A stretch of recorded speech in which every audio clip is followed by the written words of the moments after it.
welcome. We have got a great show for today. I'm so excited. Today we are talking about using mermaids as a trope in your stories. And of course we're going to talk about like like stories through history, including of course Hans Christian Andersen and mermaid ballads, the ballad called The Mermaid, or also alternatively called Clerk Coval, which is really fun. The moral of that ballad is don't cheat on mermaids, they deadly. So, really some proto-feminist ideas from the very start with mermaids in pop culture. And to help me today, I'm so excited we have Runway. These lovely panelists. Woo! There's Tom and Laura. Woot, woot, woot. Good stuff. Hello, hello.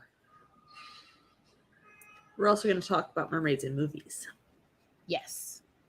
We are. The reason why we always include movies in Creative Recharge is it is so much faster to consume movies, to watch a movie, than even to read most books. Most books are going to be 4 to 20 hours as an audiobook. They're going to take a lot longer. So we can't cover as many in a week if we're just trying to consume them to then discuss them. And so that is one of the reasons that we do focus on movies, but it's not to say that we're only talking to screenwriters or that movies are somehow better. I don't think movies are better. I think movies are just a medium like books and graphic novels, you name it, oral stories. It's all 6 of one, half dozen of another to me, frankly. But yeah, I can watch way more movies in a week than I can read books in a week because I have a life as meager as it may be. So the list down below may or may not be complete because throughout the whole week, I've kept adding more to the list as we found more stories to talk about. But again, it's not necessarily complete. I don't want anyone to think it is. It's just more like, hey, we surveyed these. These were the copies we could get a hold of. We watched, we liked, thought were worth discussing. So, where should we start? Anybody? I thought maybe we would start with Gloria and I have been very surprised in the past week what commonality we could find among all of these stories. And it was not what at least I was thinking going into this. Because I think mermaids, and I just think, I think of the Little Mermaid. So I think of Teenage Rebellion, and I think that's, some odd sexualizing. Is what I really think when I think mermaid. But that is not at all what I found watching all of these movies that are surprisingly all good. Like, apparently it takes a lot of effort to get a mermaid movie made. So if they do actually make a mermaid movie, it's probably going to be a decent story. What a nice concept. I mean, I'll be honest, when it came out, I did not care that much for Aquamarine. I mean, I was absolutely not the right audience. I was in my 20s, and I was a guy. Let's see, Aquamarine came out in 2006. So you were like 24? Yeah, that is not the right demographic for Aquamarine, which Aquamarine is really aimed more at upper elementary and middle school girls as a primary audience. And then, of course, their parents, because concerned parents watch the movies their children want to see. Yeah, I could see where that definitely... You were very butch back then, as I recall. I was definitely trying to understand. You were very masculine oriented. Yeah. At the time. But I mean, watching it now, I'm just like, it's a good story. It's well done. It's got good points. It doesn't it doesn't perpetrate these very harmful negative stereotypes we tend to see in youth-oriented media. Even the himbo has valid points in this movie. Yeah, I really liked in Aquamarine that the male love interest actually is a compassionate person and doesn't like it when the mean girl is mean to one of the other girls. And he leaves because he's not okay with the mean girl being openly mean. And I'm like, wow, that's actually rather refreshing for a rom-com, where normally in rom-coms there has this tendency, particularly in the 2000s, for the main leads to be really kind of dysfunctional in their approach to human interaction. You know, sort of the ends justify the means kind of vibe, which, yeah, not cool. It's not a cool vibe for a romance. But in the 2000s, that was rather common. So it was very refreshing to watch. And that was one of the reasons why I did not watch Aquamarine until last night, was because I remember 2000s rom-coms and I was like kind of dreading watching that movie. But I was pleasantly surprised. So, Laura, what was your prior impression about mermaid stories? The first one I ever saw, I believe, was Little Mermaid, which my mom despises that movie. She calls it The Little Tramp. Yeah. So there was definitely some stigma to enjoying that movie. Sure, I could see that. So, oh my god, yeah, that's some iconic momming right there. Mm-hmm. So, yeah, that was the only one I saw for forever. Did you read any books with mermaids in them when you were younger? I read the original Little Mermaid with the whole her feet felt like knives in the sea foam and everything. It really feels like some torture yeah. story type telling of like what's going on here. Yeah. Hans, what's wrong? And then I find out what's wrong. It's like, oh, no, all makes sense. Yeah. Like, yeah. Poor Hans. It was a rough one. Yeah. I think the next mermaid thing I saw was Ponyo, which I thought was okay. I didn't really like it. I don't actually own that one. It was just all right. It was pretty, but it didn't really grab me. And then I worked on The Shape of Water. So and you saw a very different perspective of what's a mermaid. I thought it was a friendship story. And then I read the script and I was like, oh, no, it's romance. Okay.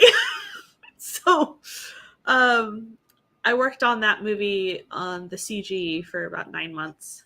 And so it's a Guillermo del Toro movie, and he really puts a lot of thought into his monsters and the designs and everything that goes behind it, and the color palettes and stuff.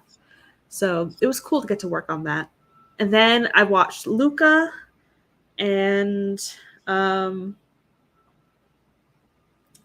think that's about it. So like 2 girl mermaids and like 2 boy mermaids. So yeah.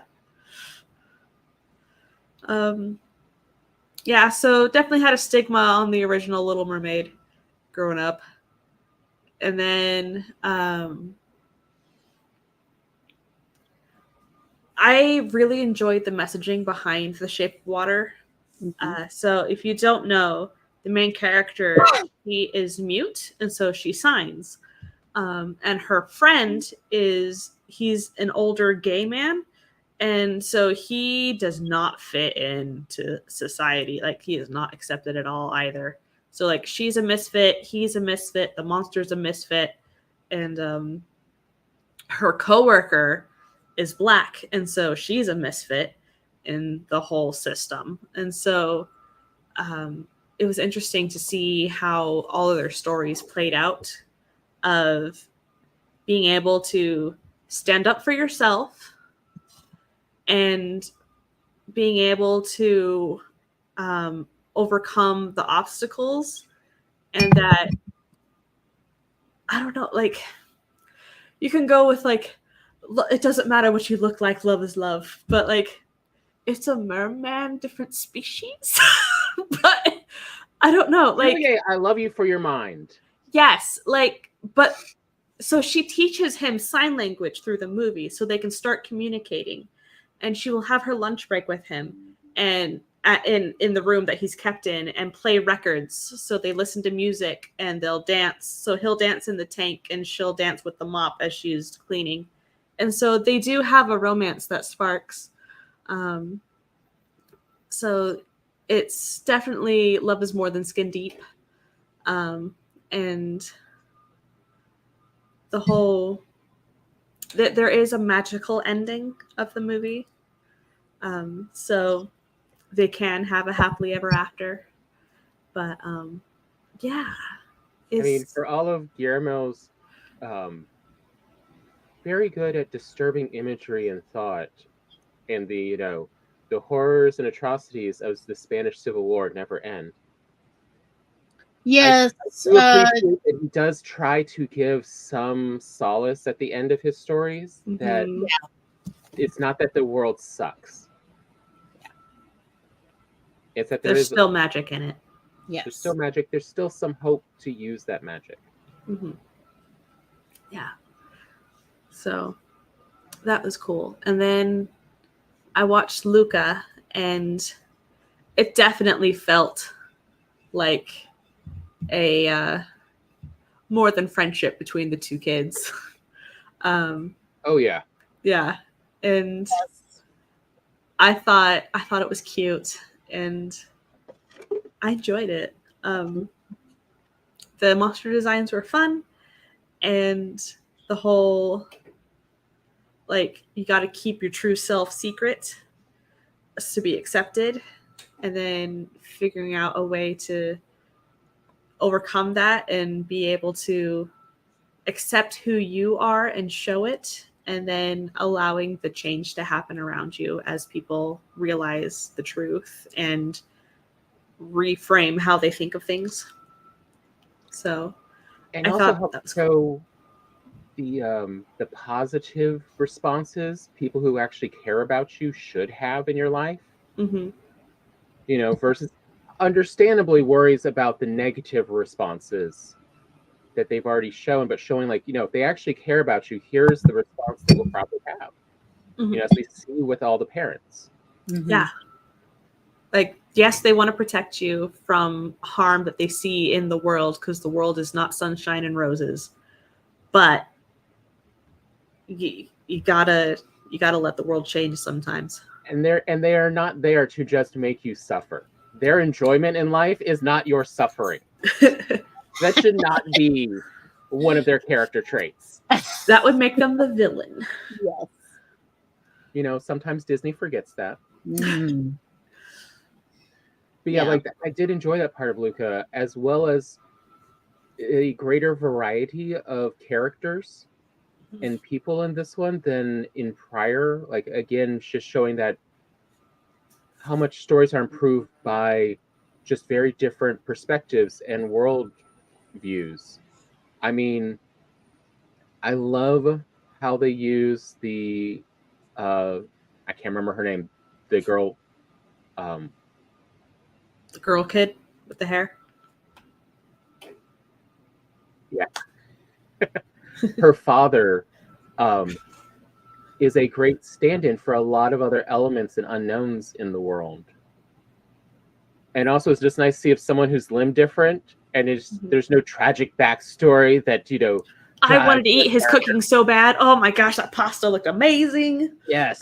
Girl, I literally, at this last week after we watched Luca, I had to go that night and make pesto pasta because they kept talking about it so much. It's like, you're torturing me.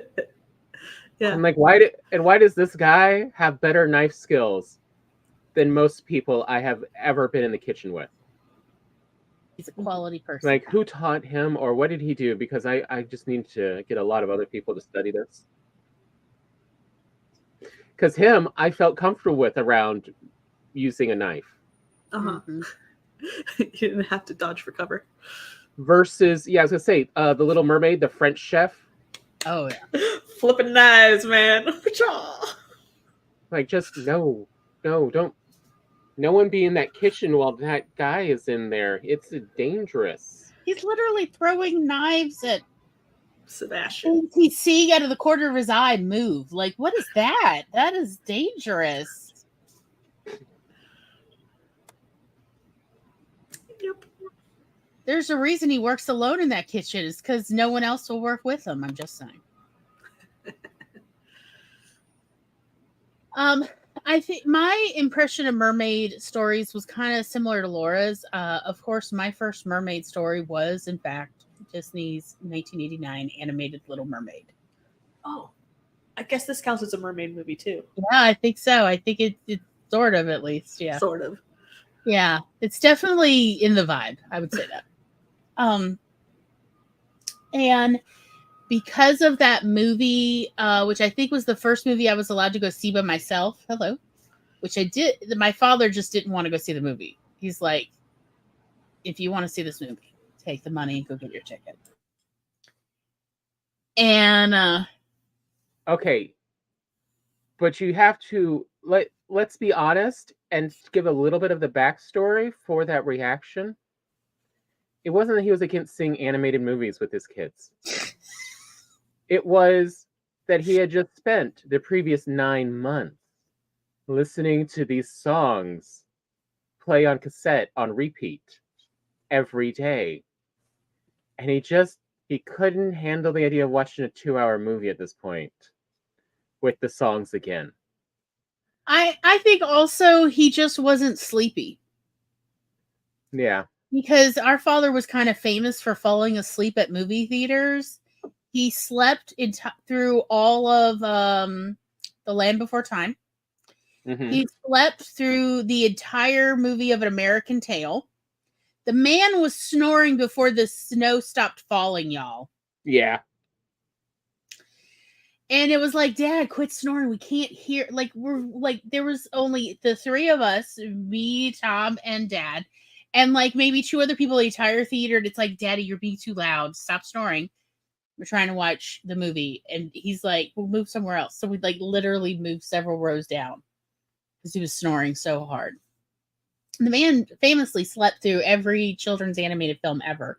I think it was just, he just wasn't sleepy that day. And that's why he made me go see The Little Mermaid by myself. But I mean, Gloria, you had tortured him with those songs. You reenacted those songs that you had never actually seen what it was like, but you had choreographed it. Picture price tape cassette player. So that was the first film I ever saw by myself, and I loved it.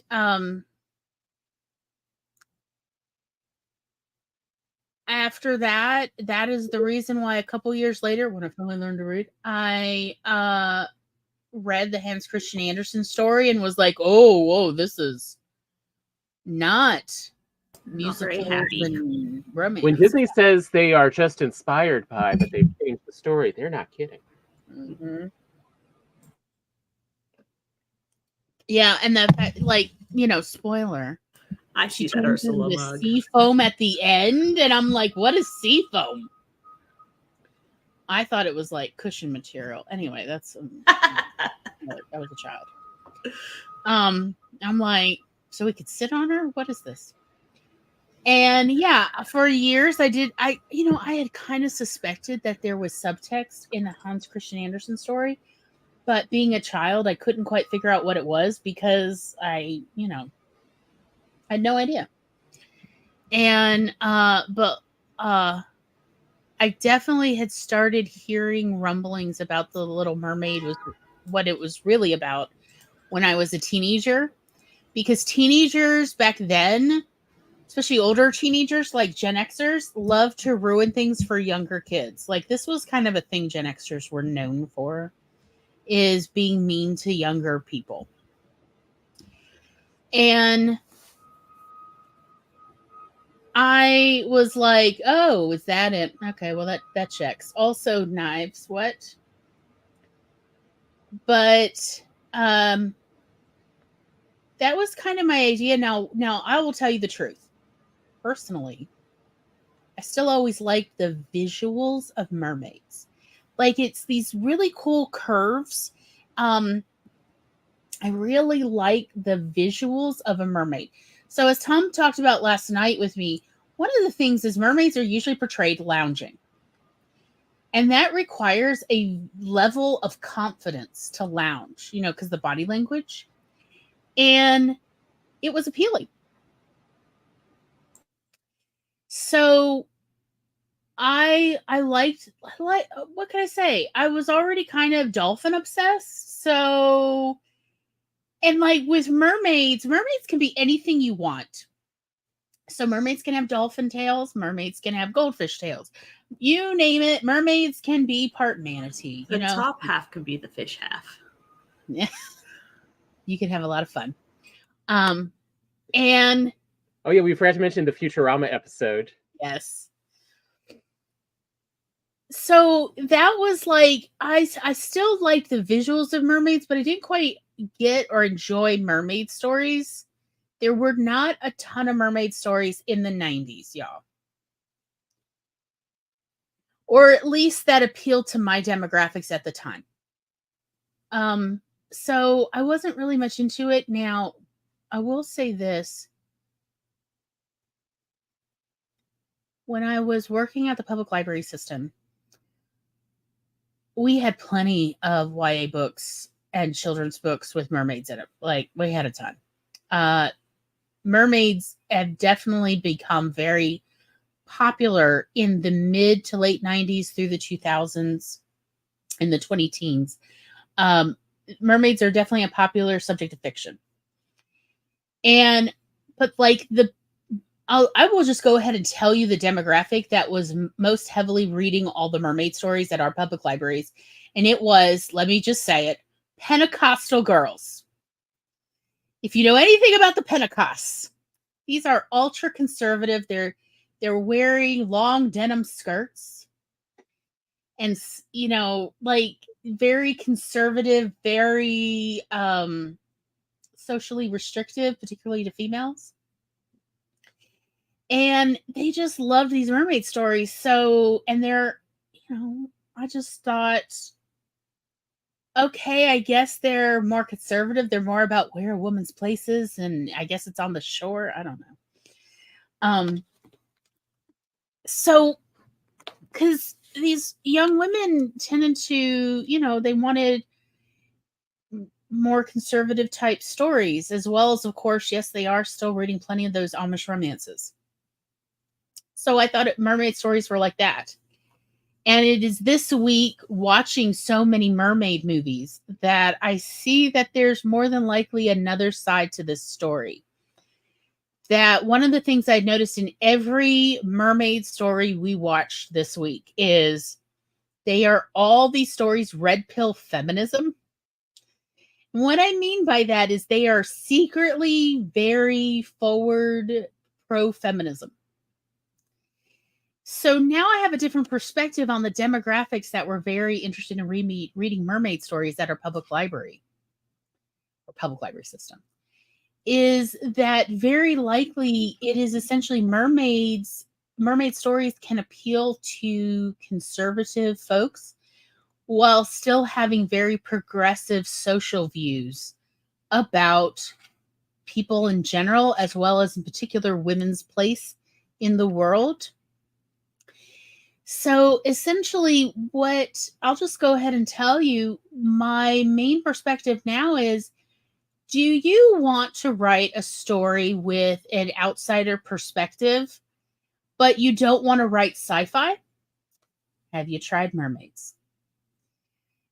Because you can have essentially a contemporary set story with this one fantastical element, mermaid, and otherwise it had very little fantastical elements. You know, it's your choice if you want the mermaid to be a shapeshifter in that, you know, when on land she has legs, and in the water she has tails. I remember vaguely there was at least some story I once read or watched where the mermaid could change, but something happened and she ended up back in the ocean and she didn't have a tail. And so she was drowning because she hadn't yet learned to swim. And because she had made her choice to be a human and then fell in the water. So there are a lot of fun ways to use the mermaid trope as a catalyst in your story. But yeah, it seems like for whatever the reason, mermaids appeal to, I mean, I used to say conservative, I now probably say regressive. But as a way to sort of sneak in these progressive social values in a context that is comfortable to your more conservative or regressive readership. So if that is something you're interested in, I think mermaid stories are a great way to do that. If you are trying to appeal to a conservative readership or even a regressive readership, but of course you want to throw in some liberal values, such as, hey, can't we all get along? And also outsiders should be treated, welcomed. And also women are free to, you know, be their own person instead of just doing what men say they should. All these very forward-thinking ideas. If you are trying to kind of sneak that in, mermaids seem to be a wonderful way to do that. And I would actually recommend that, having now seen it, because I used to think in the 90s and 2000s, mermaids,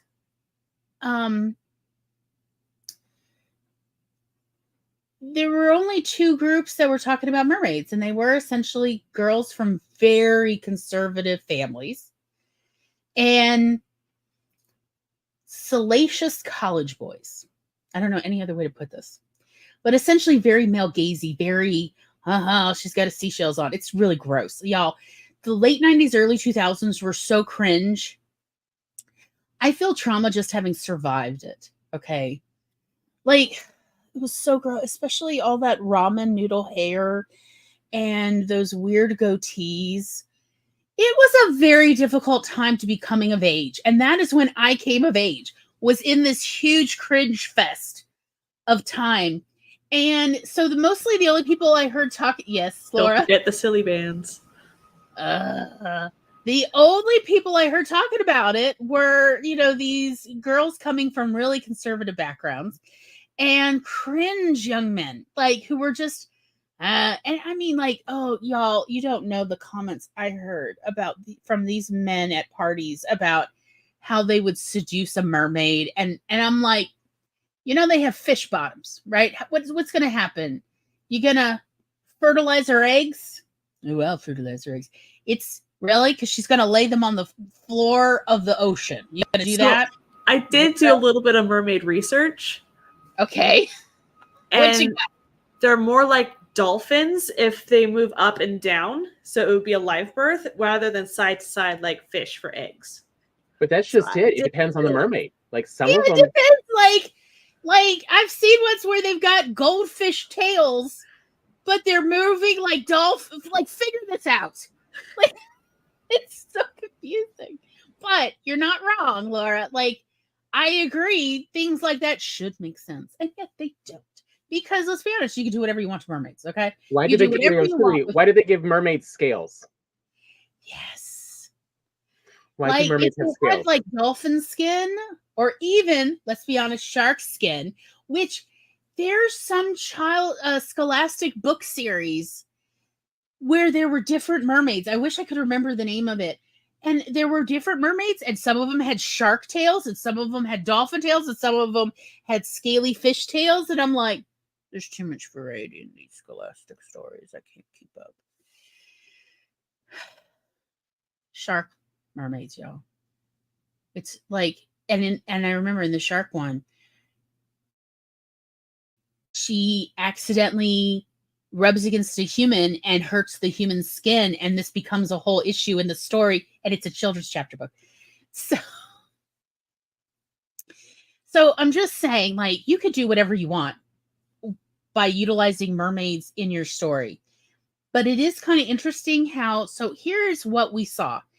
Again and again, we saw the same device in these mermaid stories. And here's how it goes. Mermaids are outsiders. Obviously, they're not part of human culture, any human culture. They are part of their own mermaid culture, presumably. And so when they come on land or they interact with humans, they are very much an outsider, an alien, if you will.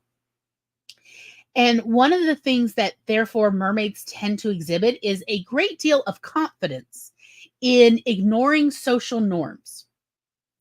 So they're just going to be forward. They're just going to say their thoughts. They're going to say their mind. They're not going to worry about what other people think of them, because it doesn't occur to them anyone would disagree, because they're mermaids and they're not from our world.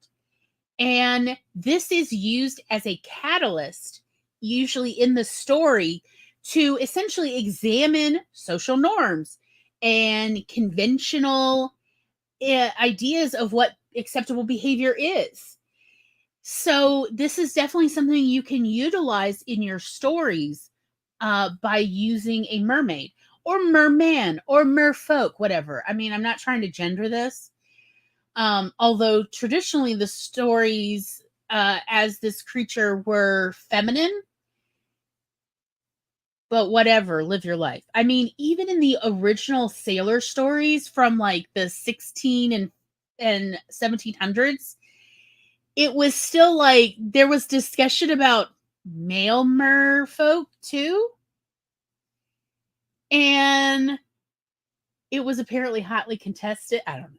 Like at a certain point, humans are weird. I just got to say that. So, but that is like in our research, we were surprised to find that this is the one thing that we saw consistently is storytellers, writers, whatever you want to, were using mermaids to examine and question social norms about how humans interact, how women are expected to behave, and so on. And that can be a very useful device for a writer.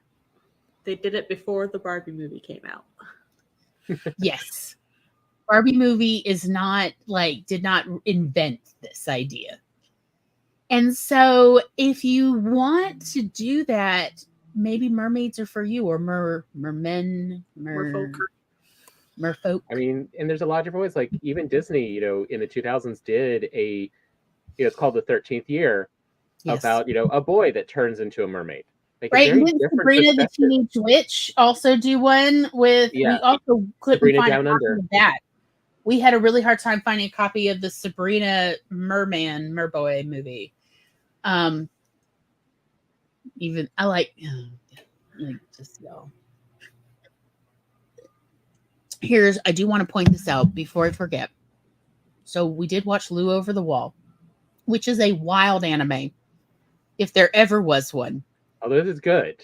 It's good. No, we actually had a lot of fun watching. I was surprised how much fun I had watching this. I normally don't have this much fun watching anime. What era of anime is it? 2017. Okay. It's and it's modern. It's set in contemporary. But here's the way I describe the animation style. Oh, and a bit of the story is, what if two animators from Ponyo went, but I want to do my own mermaid movie because this is okay, but I'm not that big on Ghibli. And they really, really love Tex Avery cartoons. Yes. But then they did the in-betweening on Adobe Flash. Laura, you got to watch this movie. No, literally. Literally, I looked it up on Wikipedia. Not figuratively. No, they really did animate this literally movie. on Adobe Flash. So it has this early 2000 homemade animation vibe. I learned how to animate on Flash. So, yes. So anyway, the thing I like about Lou Over the Wall, I actually liked a lot of things about Lou Over the Wall, but here I wanted to mention is the mermaid, the mer person, can turn other people into mer people by biting them like zombies. Oh, yeah. And she got some weird powers. Yes. And she does this when she finds out about the dog shelter, about all these abandoned dogs. So she goes in and turns all the dogs into merdogs so they can all just swim out into the sea and have a wonderful dog life. And one of the dogs stays by her, like adopts her. Yeah. And he is so freaking cute and wonderful. And I am in love with this idea of merdogs. And I need everybody to watch this movie so they also can enjoy this concept of merdogs. And merdog, or as she calls it, merdoggies. Nice. It's so adorable. It's like if a literal like 4 or 5-year-old wrote the basic outline to this story. So it has like these very childlike elements that are just pure delight. Just And pure how a child would expect the adults to react, and it So- does it. It's like, so the idea of mer people is like, is this an afterlife? Because apparently nobody dies as a mer. I don't know. It is wild stuff. Or most people don't die. It's If like they're a turned into a mer semi-immortality. person. Yeah. So it is a very fun and very different idea of how to use merfolk in stories. And I would definitely recommend it. It's just an enjoyable watch, quite honestly. Although, according to the producer, he only became aware of Ponyo in mid-production and went, "Oh, they're going to think we were referencing Ponyo." Whereas it just shows how much of this is Japanese culture. Of the Japanese concept of mermaids is very unique compared to most other areas. They also are an island, so they probably Yeah. have a lot more sea lore than Yeah. Well, I just mean like Hollywood. versus the scariness that is the, I think, 3 or 4 different versions of mermaids in the Philippines. Mm. Oh, yeah, that's Guillermo del nightmare Toro fuel. has not even thought to try to adapt because that's just nightmare fuel. Yeah, we grew up in the Philippines. We grew up with some really scary stories of mer people from local Philippine folklore. Uh-huh. And I mean, like, the only reason a mer person comes on land is to eat people. Like, it's some scary in the night while you're sleeping. Like, they only come on land at night, and it's just to eat people and maybe dogs. Like, it's like wild stuff. Yes. So if your dog goes missing and you live near the shore, that might be what happened. It's like some wild stuff of like, damn. So Yeah. for one of my stories, I am developing these ice sirens where they are semi-translucent, so you can see their organs and stuff, and it's gonna be great. I'm so excited. So fun times. Very nice. But yeah, like you may actually, I think you would enjoy Laura Lou Over the Wall. Mm-hmm. Is it LOU? Just LU. LU. Okay. I did update the list to include it down below if anybody needs. So Ponyo is in there. Lou Over the Wall is in there. Did you update Undine? No, I forgot. But I still have it open so I can put it in.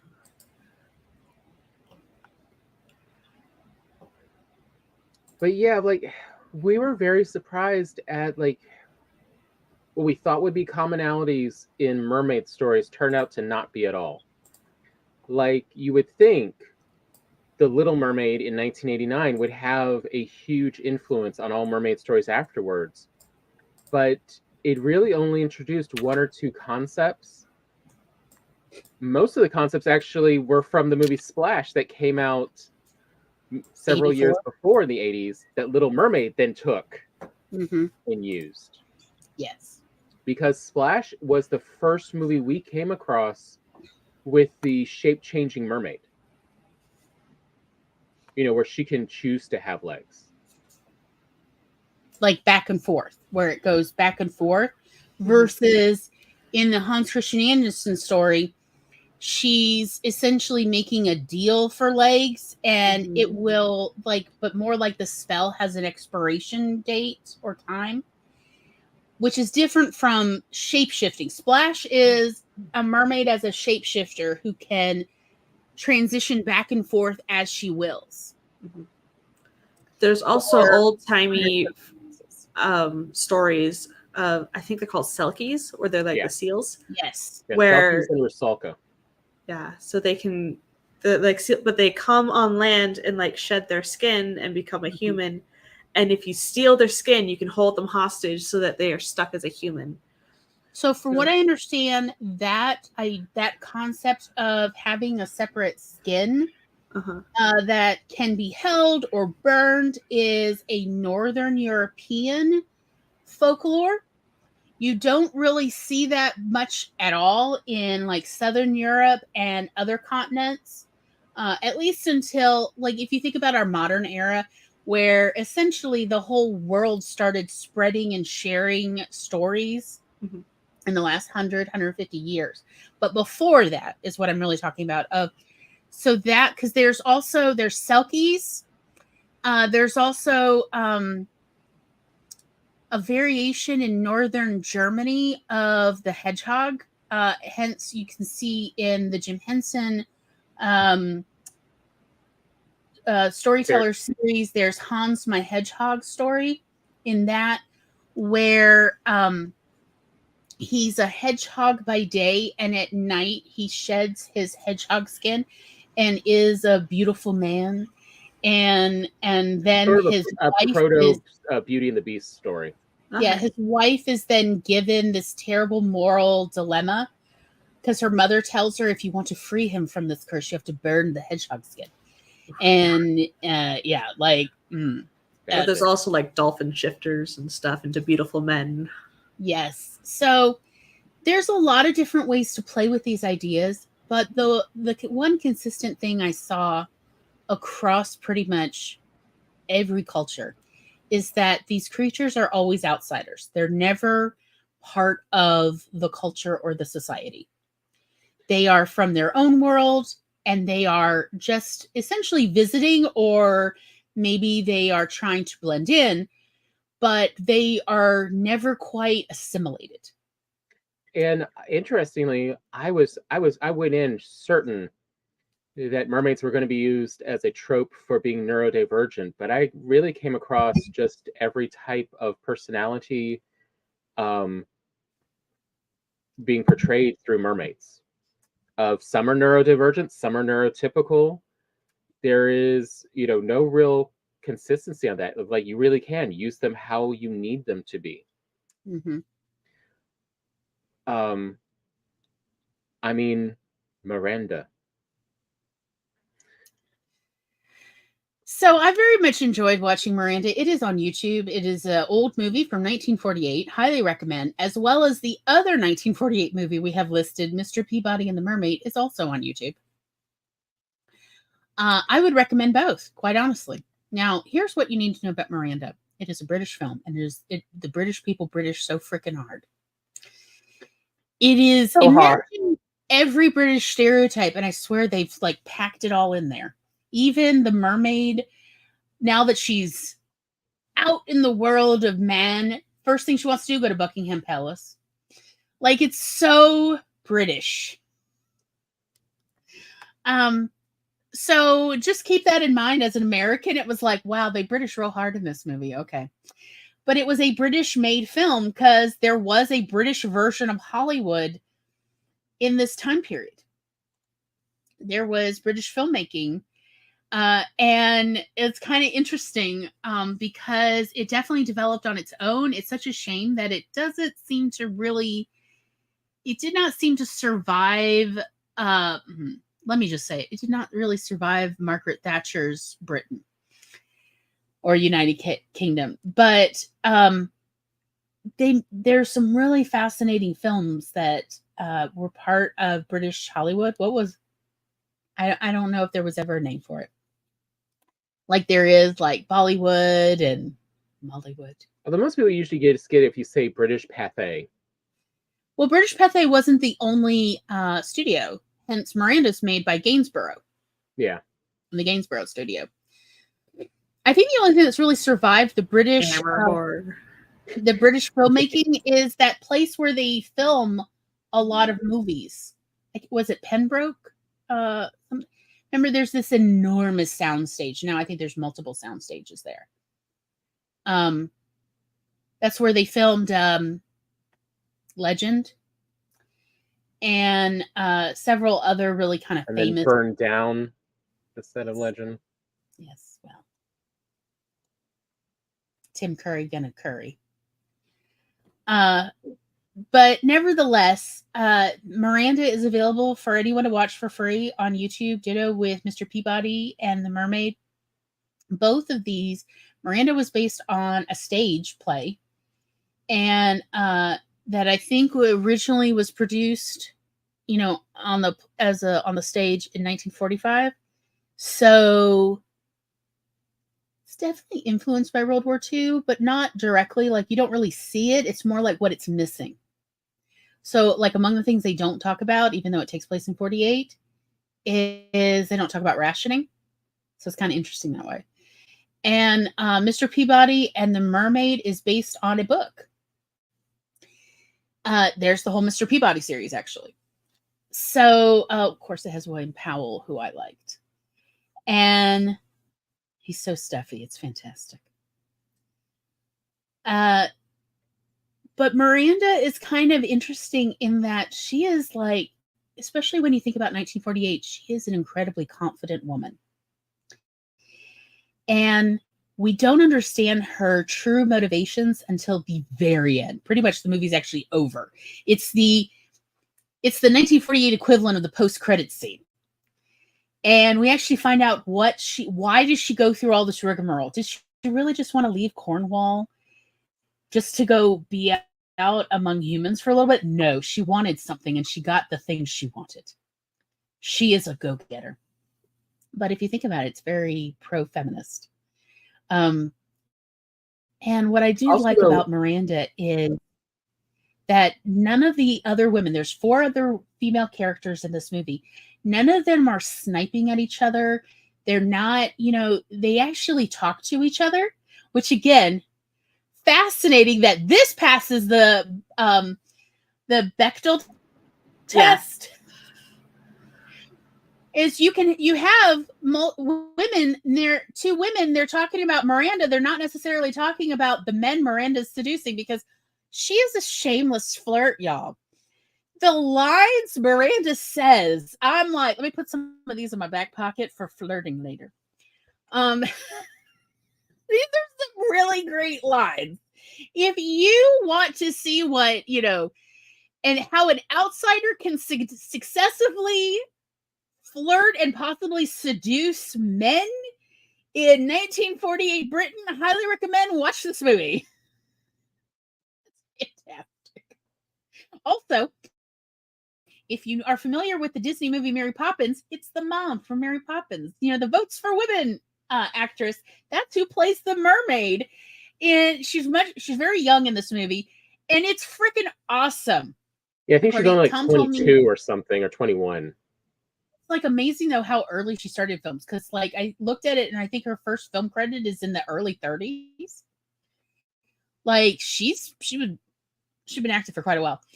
But Tom said he watched an interview from like the 90s of this actress, Glynis Johns, I think.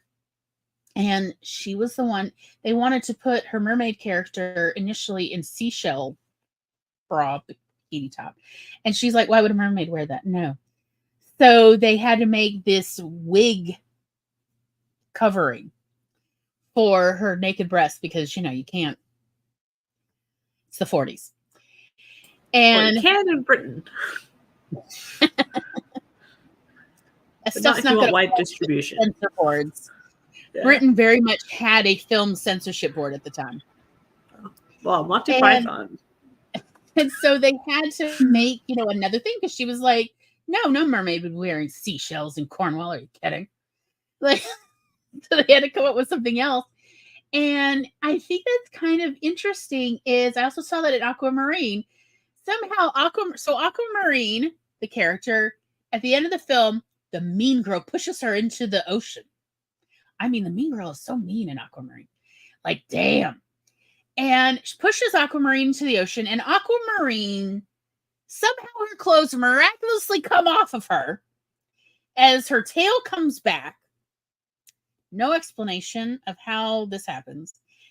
But later we see her sitting on the love interest surfboard. And again, she is not wearing seashells either. It's just hair. It's just essentially like a wig costume to cover her bare top. And I was like, that's kind of a heady idea of like, there she is, this very confident person. She's sitting there talking to the boy she's very interested in. And I say boy, but he's also like in his late teens. And they're talking. He's like, I really like you. Will you ever come back to the sea, to the land to me? And she's like, well, I got to go home first and deal with some things, but maybe I'll be back. And he's like, well, I'd really like to go out with you again.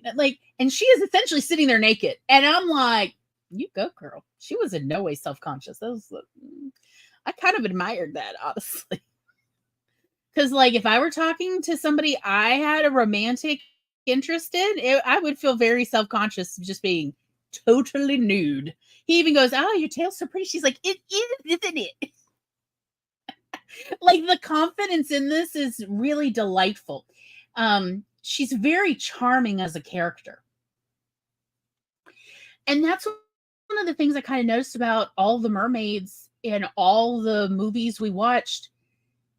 That the mermaid is an outsider, but she's also quite charming.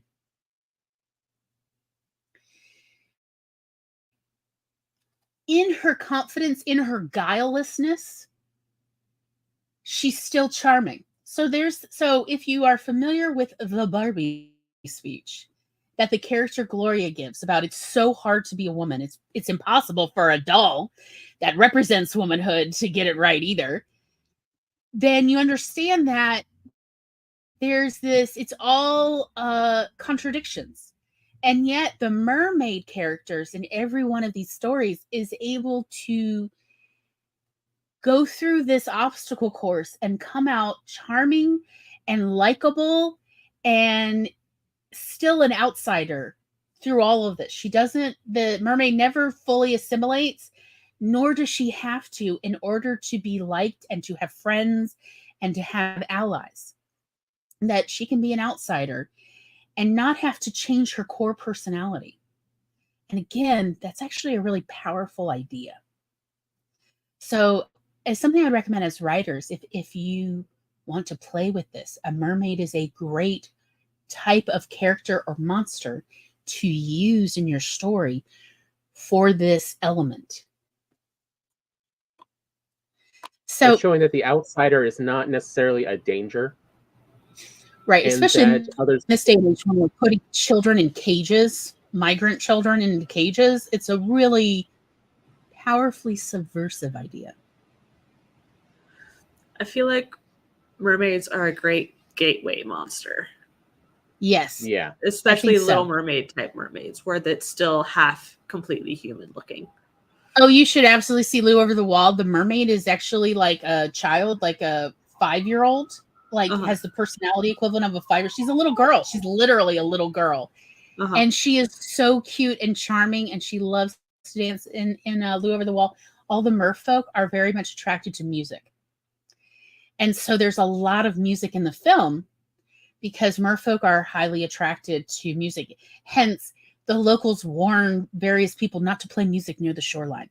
You'll attract merfolk. That would be horrible. And oh, yes, especially because they want to come out and dance. And yes, it's really adorable. It's just so delightful and sweet natured. So it's a happy, cheerful version of what's that 80s Kevin Bacon movie? Footloose. Yeah. Footloose. Yes. Because whenever the catchy music starts playing, all the locals can't help themselves but start dancing as well. Like, you can tell how much they repress themselves. Yeah. Yes. It is like that term Tom used of adorkable. Nice. Although that was actually talking about the difference in the two Little Mermaid Disney movies about what happened with Scuttlebutt. Why is Scuttlebutt just a wonderful character you want to be friends with in one, and in the other, it's please go away? Please stop You talking. mean the bird Scuttle? Yes. Okay, I Sorry. didn't know his full name was Scuttlebutt. So in the cartoon, he's called Scuttle, and in the live action movie, she's called Scuttlebutt. And it's a girl? Yeah. Aquafina plays Oh. Scuttlebutt. And it was the difference I figured out because Buddy Haskell, I think, is that the actor's name from the original Scuttle? I knew it right before you said it. Hold on. But thinking about it, I realized like Buddy Hackett. Buddy Hackett, thank you. In the cartoon, Scuttle is very earnest. He wants to help so badly. He wants to do anything he can to be of assistance. And we see, though, at the end, Even Scuttle if he's has singing friends. terribly. Yes. But Scuttle has friends. When Scuttle is asked, we need to delay, The Scuttle gets everyone together very fast. Come help. So we see that others also know how much Scuttle is earnest and, just is a good, nice person. Yes. But in the live action one, Aquafina's version is very much just bravado.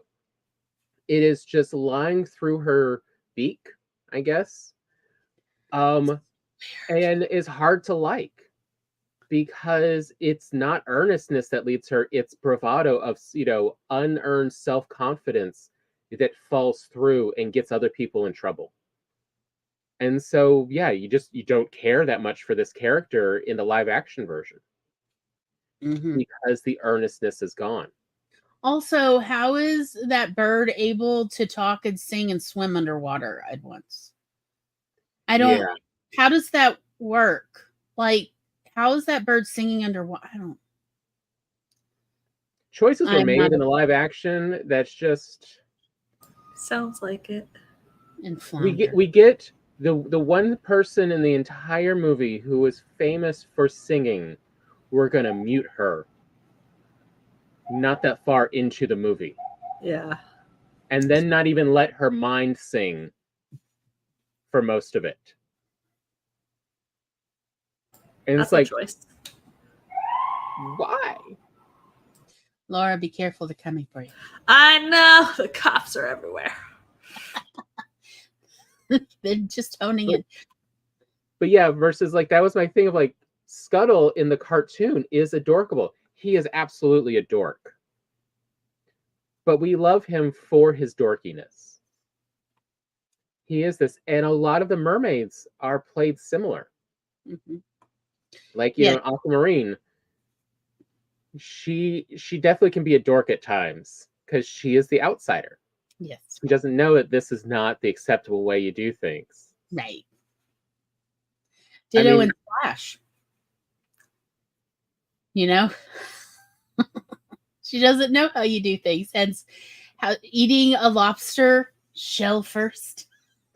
But again, it's the dorkiness is a way to show their earnestness and how genuine they are, and that is what attracts us to the characters. Is they are genuine and earnest, and who doesn't want to be around someone like that? Right.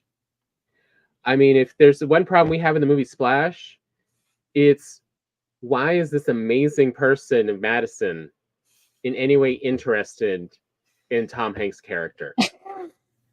I mean, she is an amazing person. She learned English in an afternoon. In like half a day. She learned to ice skate in an hour or less. She is like so talented. And then there's just Alan. Even Freddie. Anyway, I'm okay. Anyway, it's fine. It's about time we do a little breaky break. What a wonderful time to make sure you have a snack, maybe something to drink. And when we come back, what shall we discuss?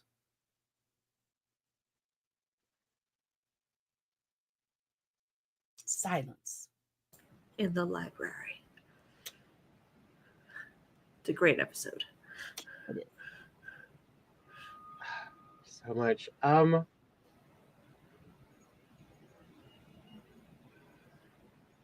Maybe we should talk some more though about going down this. How do we portray an outsider character and still make her relatable. A mermaid out of water, if you will. Oh no, Laura. Oh yes, I went there. A fishtail out of water. Oh Lord. I've seen a shark tail. Oh dear. All right.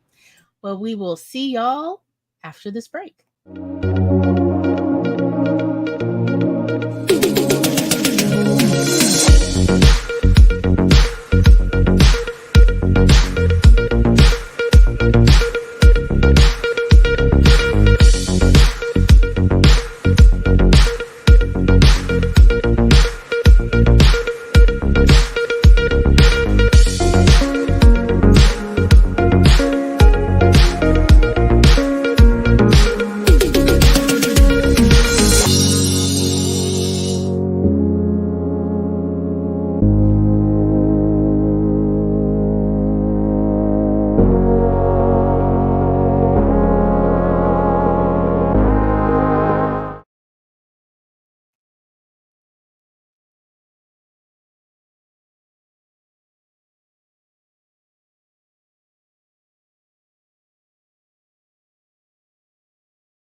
Me better be.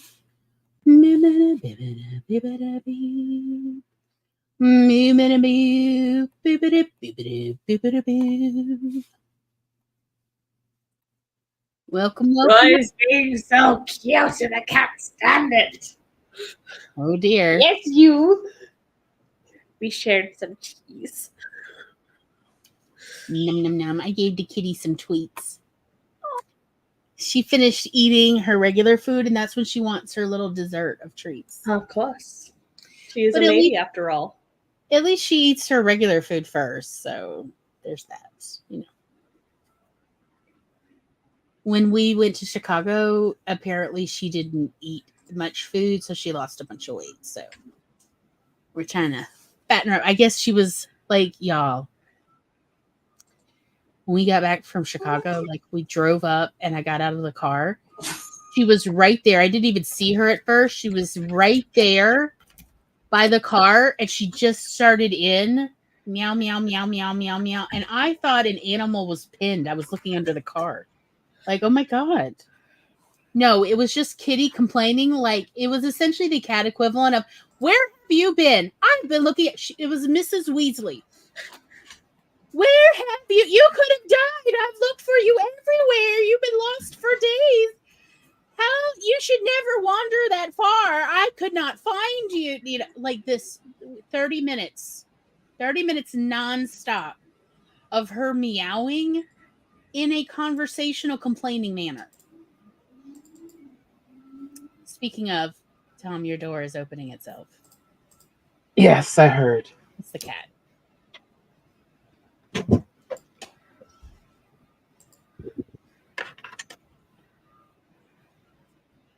But yes, she really, every time I think about it, I can almost hear Mrs. Weasley.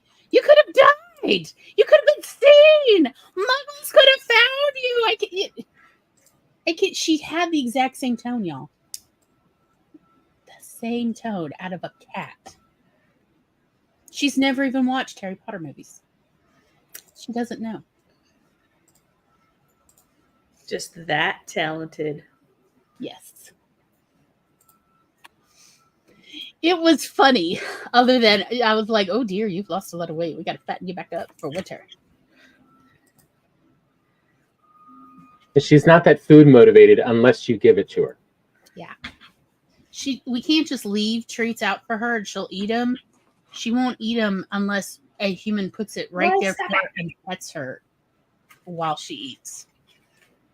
That's just wax for the baby bells. There's no cheese in it, I promise. But it has the taste and aroma of little cheese. Yes. Oh, the cheese. So I thought probably the important part also discuss about mermaids. And all the ones we saw that we felt like makes them relatable and a useful tool for a writer is to remember to make them earnest. Hemingway? No. I mean, there was a certain truth, though, to the play, the importance of being earnest. Is that about Ernest Hemingway? No. No. No. I've never seen it. It's a Noel Coward play about the awkwardness when you are attracted to other people. Oh. Especially not socially acceptable people.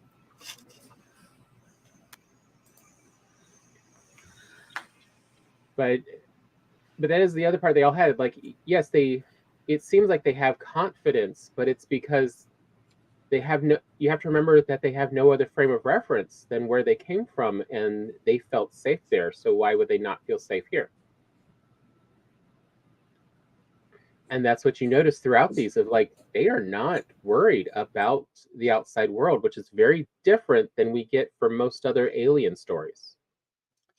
Yeah, most alien stories, they're always worried about being found out and taken for scientific testing or whatever. Like, even in Miranda, they actually discuss fairly early into the movie, what do you think would happen if people found out I was a mermaid? And he's like, oh, you'd probably end up in a freak show or as an exhibit somewhere.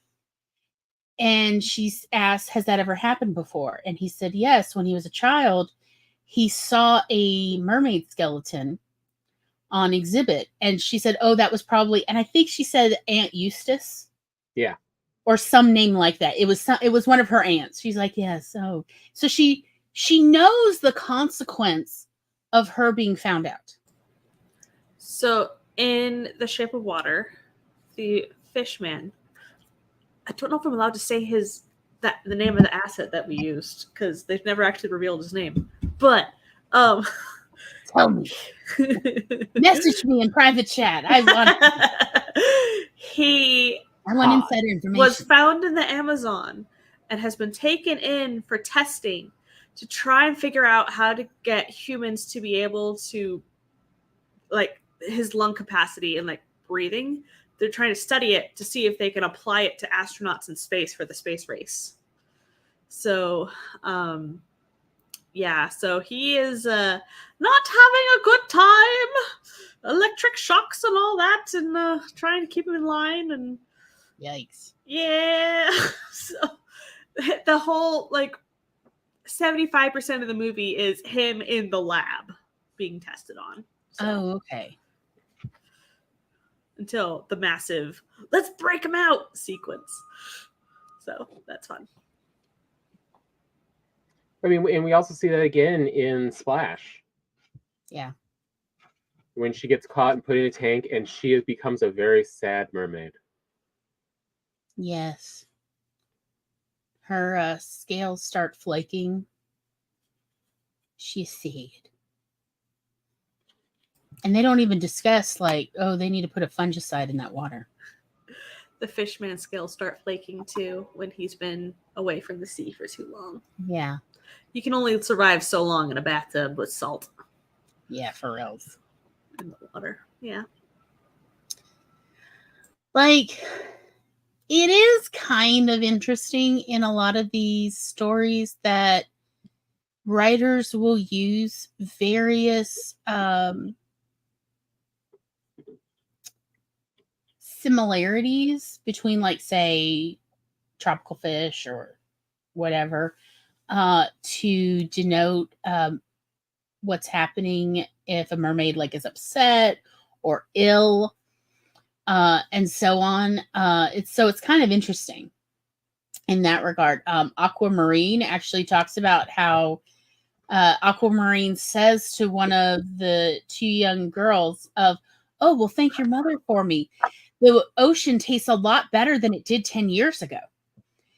And so there is, that is one of the other things I have seen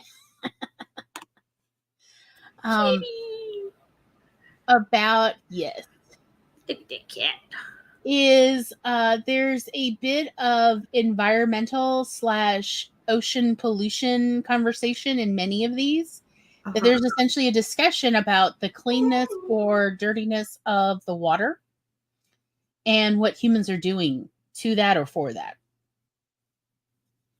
So it does come up as a topic for several stories. I mean, Ponyo definitely talks about it quite a bit. About the ocean being used for trash.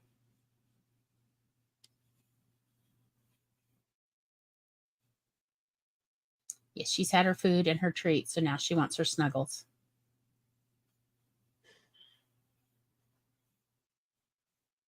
But yeah, don't we all? But yeah, I very much enjoy the way they can write them as being earnest without it coming off false. Since they are such aliens, we don't have our own expectations of behavior on them. So we can let them just be curious, cheerful beings. And, even the parts I have seen of Shape of Water, the fishman is not, just a ball of anger. Mm-hmm. Even though most of their interactions have been so negative. He does eat a cat, but was it extenuating circumstance? He was hungry. Look, not all cats are, Tasty. Yeah. are ones I would defend from coyotes. So, Yeah, no, he definitely has a heart. Like, there's points of anger, of self-defense, where he's like trying to get the government guy to stop torturing him. Yeah. But there's still like the sequence in the rain where he's trying to convey that he like loves her and like wants her to come with him, and it's just so sweet. And it's like, ah! So yeah. But again, it's because they are alien, it is believable. We don't have our own expectations put on them of, oh, if this happened to you, all you'd be is anger. This how much in society we really like to say people get stuck in one emotion. That's it. Like it's sometimes difficult to give them a nuance. Versus mermaids, we seem to be much more predisposed to whatever they act like in any scene. That's okay for mermaids. They can seem capricious or they can seem thought out, and you can have the same character change between seeming like they are a capricious character or a methodical character. And people do not cry foul of, well, that makes no sense for this character, like we would for a regular person. And so again, like they are just a true multifunction tool of what do you want to examine in your own environment, and get someone to say the quiet part out loud. I think also mermaids, for many readers, particularly again, I'm going to go back to the young women under the age of 25, between like the ages of like 12 and 25. One of the things that was mentioned to me quite a bit from these readers is they appreciate that mermaids have so much more freedom of movement because technically speaking, they have all of the ocean, as well as many of them have the ability to go on land and have legs, or even just go on land as a mermaid in a wheelchair. And so they do have more freedom than most young women do, because very few of us can swim in ocean. So I can see the appeal that this mobility, this agency, autonomy to move freely as you wish, or at least to some degree, can explore to your heart's desire. Right? Like, it can be appealing to readers who feel stuck or who have low expectations for their own personal life of how far they'll get in this world. So I can also see that as if you as the writer are aware of the kind of reader you're trying to appeal to, and maybe you're trying to write to readers that feel like they're stuck in a small town, I could really see where a mermaid could be an appealing character introduction. Because here's somebody who's, maybe been all over the world. Maybe they, they can just take themselves and their fins and go swimming anywhere. And, they're not impeded by commerce or vehicles. You can just budget. Yeah. Because look, the ocean's full of food. If you're a mer person. The other part I find fascinating is mermaids, unlike so many monsters of the past century, have not really been troped into a very specific set of expectations and abilities. So you can give a mermaid as little or as much magical ability as you want, and it's still a valid mermaid. There's no baseline that you're building off of. Usually, Yeah. it's whatever you want goes. Well, Like, also, I think that means like readers don't have strong expectations that you need to fulfill, or they'll be upset. Like they might with, say, vampires or zombies. or zombies, or presumably even werewolves. Readers have more rigid expectations about these monsters versus mermaids. Apparently, anything goes. Go for it. You know, they could be fish people. They can be truly half human, half dolphin, shark, name something in the ocean, half whale. Manta ray. Half, that would probably be actually really cool looking, honestly. But like with a human head, that would be odd. But okay, I mean, look, I'm open. You haven't read much One Piece, Glory. You are absolutely correct, sir. I have not. That's in there. It's, oh dear. I haven't seen that far. I only got through like the first 150 episodes. Yeah, they meet the mer people, who are a very large variety of creatures, including, essentially one that fights in a sumo style, who's a manta ray face. Nice. But yeah, One Piece just has a true variety of, again, you can be anything you want, but like Aquamarine, where there's very little magic, and yet at the same time a lot of subtle magic, and it's totally acceptable that this mermaid can grant a wish. Whatever you want, she can just make happen, even though in the movie we don't actually see her do a lot of magical things. It's still valid. Like, it is a surprisingly open canvas to write on for a monster archetype. Yeah. It is pretty free. I will say, unlike many monsters, mer people or fish people are pretty open-ended still in the 21st century. So as writers, you have way more freedom to really play with this idea. They can be shapeshifters or not. They can be Singers or not. Yeah, they can be mostly human or mostly some other ocean creature, and only just humanoid. They can, you name it, you can do it. I mean, Shape of Water really showed how much people are willing to accept whatever as long as the story works for it. Yeah.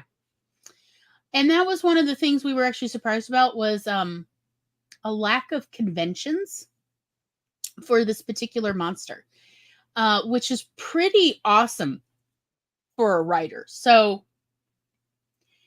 you can really just it seems like you can just pick and choose what you want and utilize that. I mean, look, I found, where is it?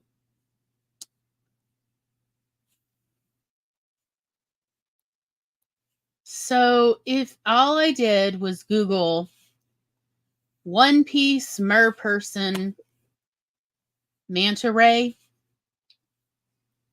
and this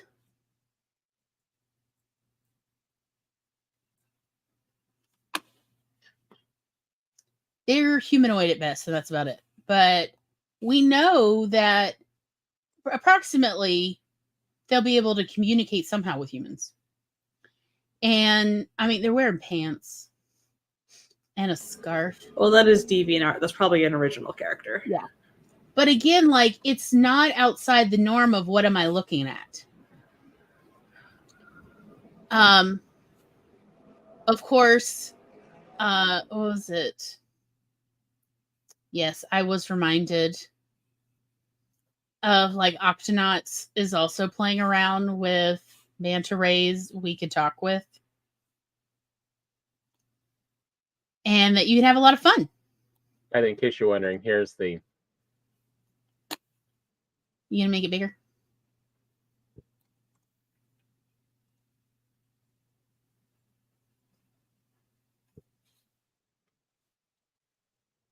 Are you going to make it bigger? Oh. That's weird. So you Yeah. just press Control and you scroll up, and it will enlarge your screen. There you go.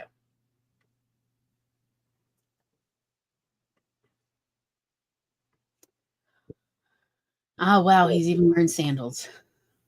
Yes. Well, yeah, it's One Piece. I mean, that's not actually the one I was looking for. But I can't remember the character's name offhand. It's okay. It has been a long time.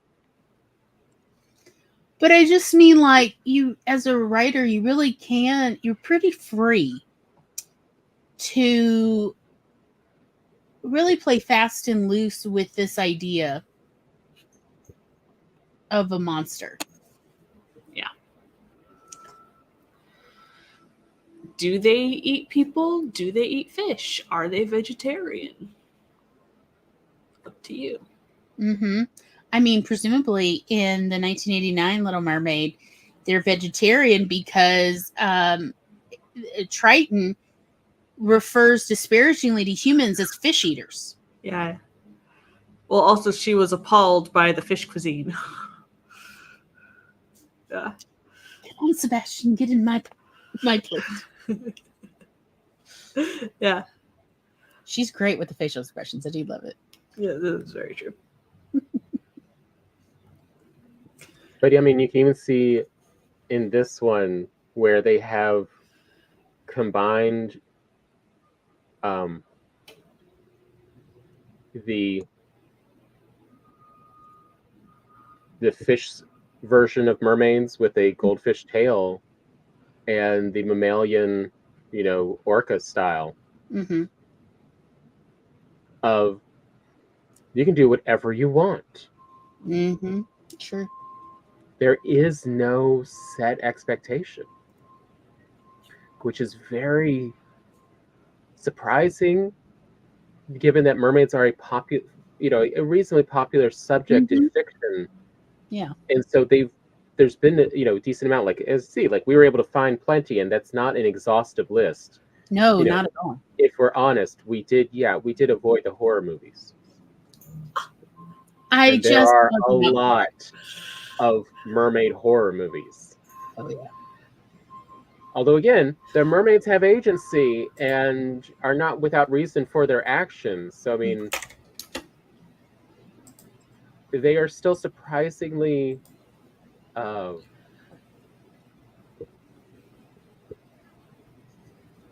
painted quite as monstrous as many others. Mm-hmm. As we will probably address later on this season when we talk about werewolves. Yes.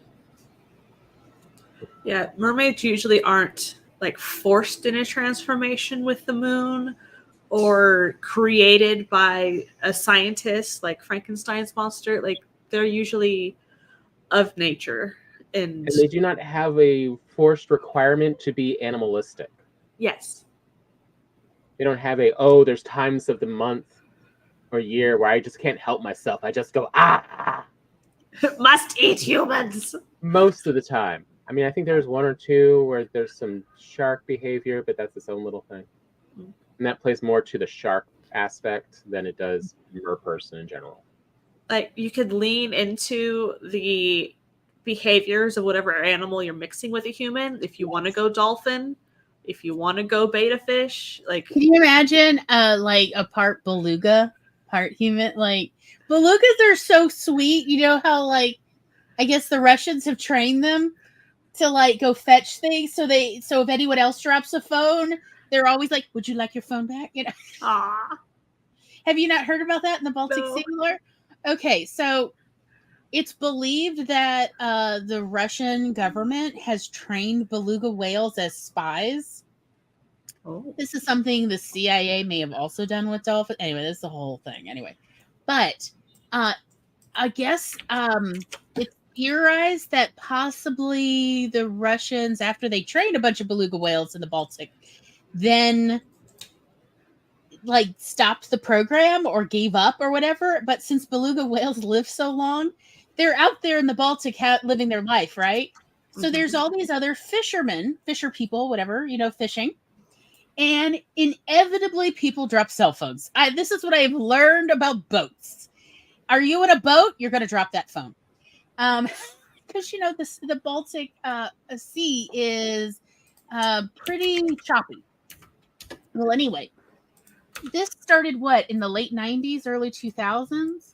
Yeah. That fishing boats started discussing among each other on ham radio that there's at least, at the time, they were saying there's at least one beluga whale that if you drop your phone and the beluga whale is nearby, they'll go fetch your phone for you and bring it back to you.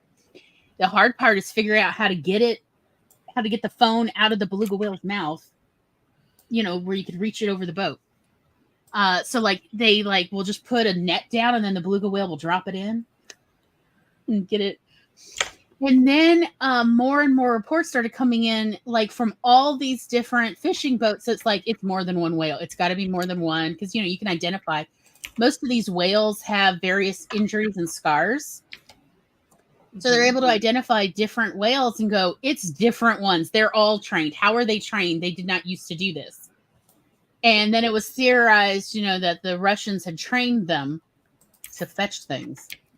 And yeah, there's I think they clocked at least 14 different animals in the Baltic Sea that will go fetch things you drop over. So various fishing boats have tried dropping other things. And these creatures will pick up anything and bring it back to you. And then they do expect a treat. So you have to give them a little chum or something. But they're super adorable. People have all these pictures and videos of them fetching stuff for you. It is hilarious, especially when they're throwing something over they did not want fetched. But yeah, they're really sweet looking.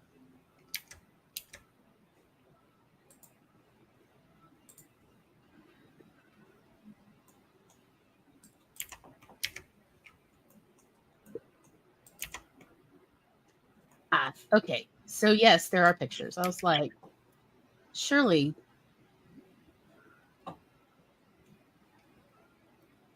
You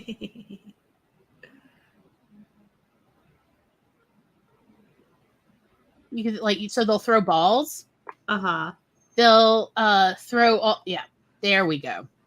A beluga whale returns a phone, drops to the sea, and the video goes. Can you see? Yeah. He's very patiently holding it, waiting for the human to get the phone out of his mouth or her mouth. Whatever. Cute.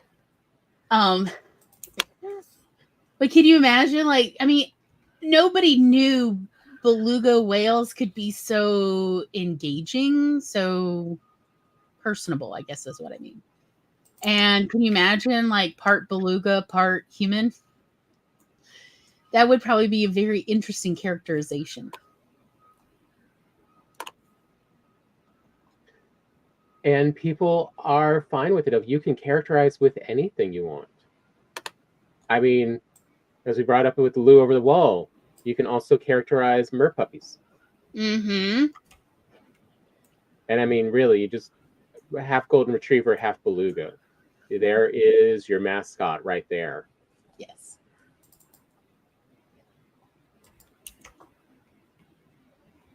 But yeah, I was nicely surprised at how open a concept mermaids are and how good they are for bringing up discussions that are usually very hard to discuss. You say words like patriarchy, people shut down instantly. Mm-hmm. You say, but look at the situation this mermaid is in, dealing with people objectifying her and not recognizing her as a sentient being, and people are all there for the discussion. Mm-hmm. So yeah, if you want to keep it a little bit more contemporary, since I've noticed that there is still a very strong reticence in the general population about sci-fi. They have these very particular expectations with sci-fi stories. And if you bring in aliens, it's instantly sci-fi. But interestingly, mermaids you can bring into contemporary, and it's not even considered fantasy by that much. It's considered, just more of a little bit of fantastical reality, what if situation. And so you can definitely get a more general audience in there. Like, it's not if this mermaid exists, what does that imply for all of this world and what's actually hiding in all, civilizations and all this? No, it's just, you can just talk about the mermaid's experiences with this culture. And that's okay. I think mermaids, because you can set it in contemporary settings, also very much appeal to readers that normally would not be into fantasy or fantastical settings. Because what I heard a lot from readers when I was at the library is they're very particular about their settings, but they're less particular about fantastical elements in a setting they're comfortable with. Hence why Stephen King is not considered fantasy, even though really I don't have a single Stephen King story. Like that's there's not nothing fantastic. that's not like supernatural, fantastical, but yeah, I've had so many readers like, oh no, Stephen King's fine.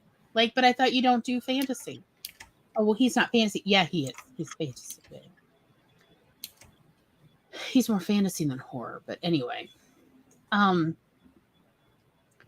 Sorry, in my head right now, I'm just seeing these pictures people posted of the cat from the remake of Pet Sematary, and the what it looked like on set, and just every day someone has to grease this cat, and then at the movie premiere, just the fluffiest fluff ball you have ever seen.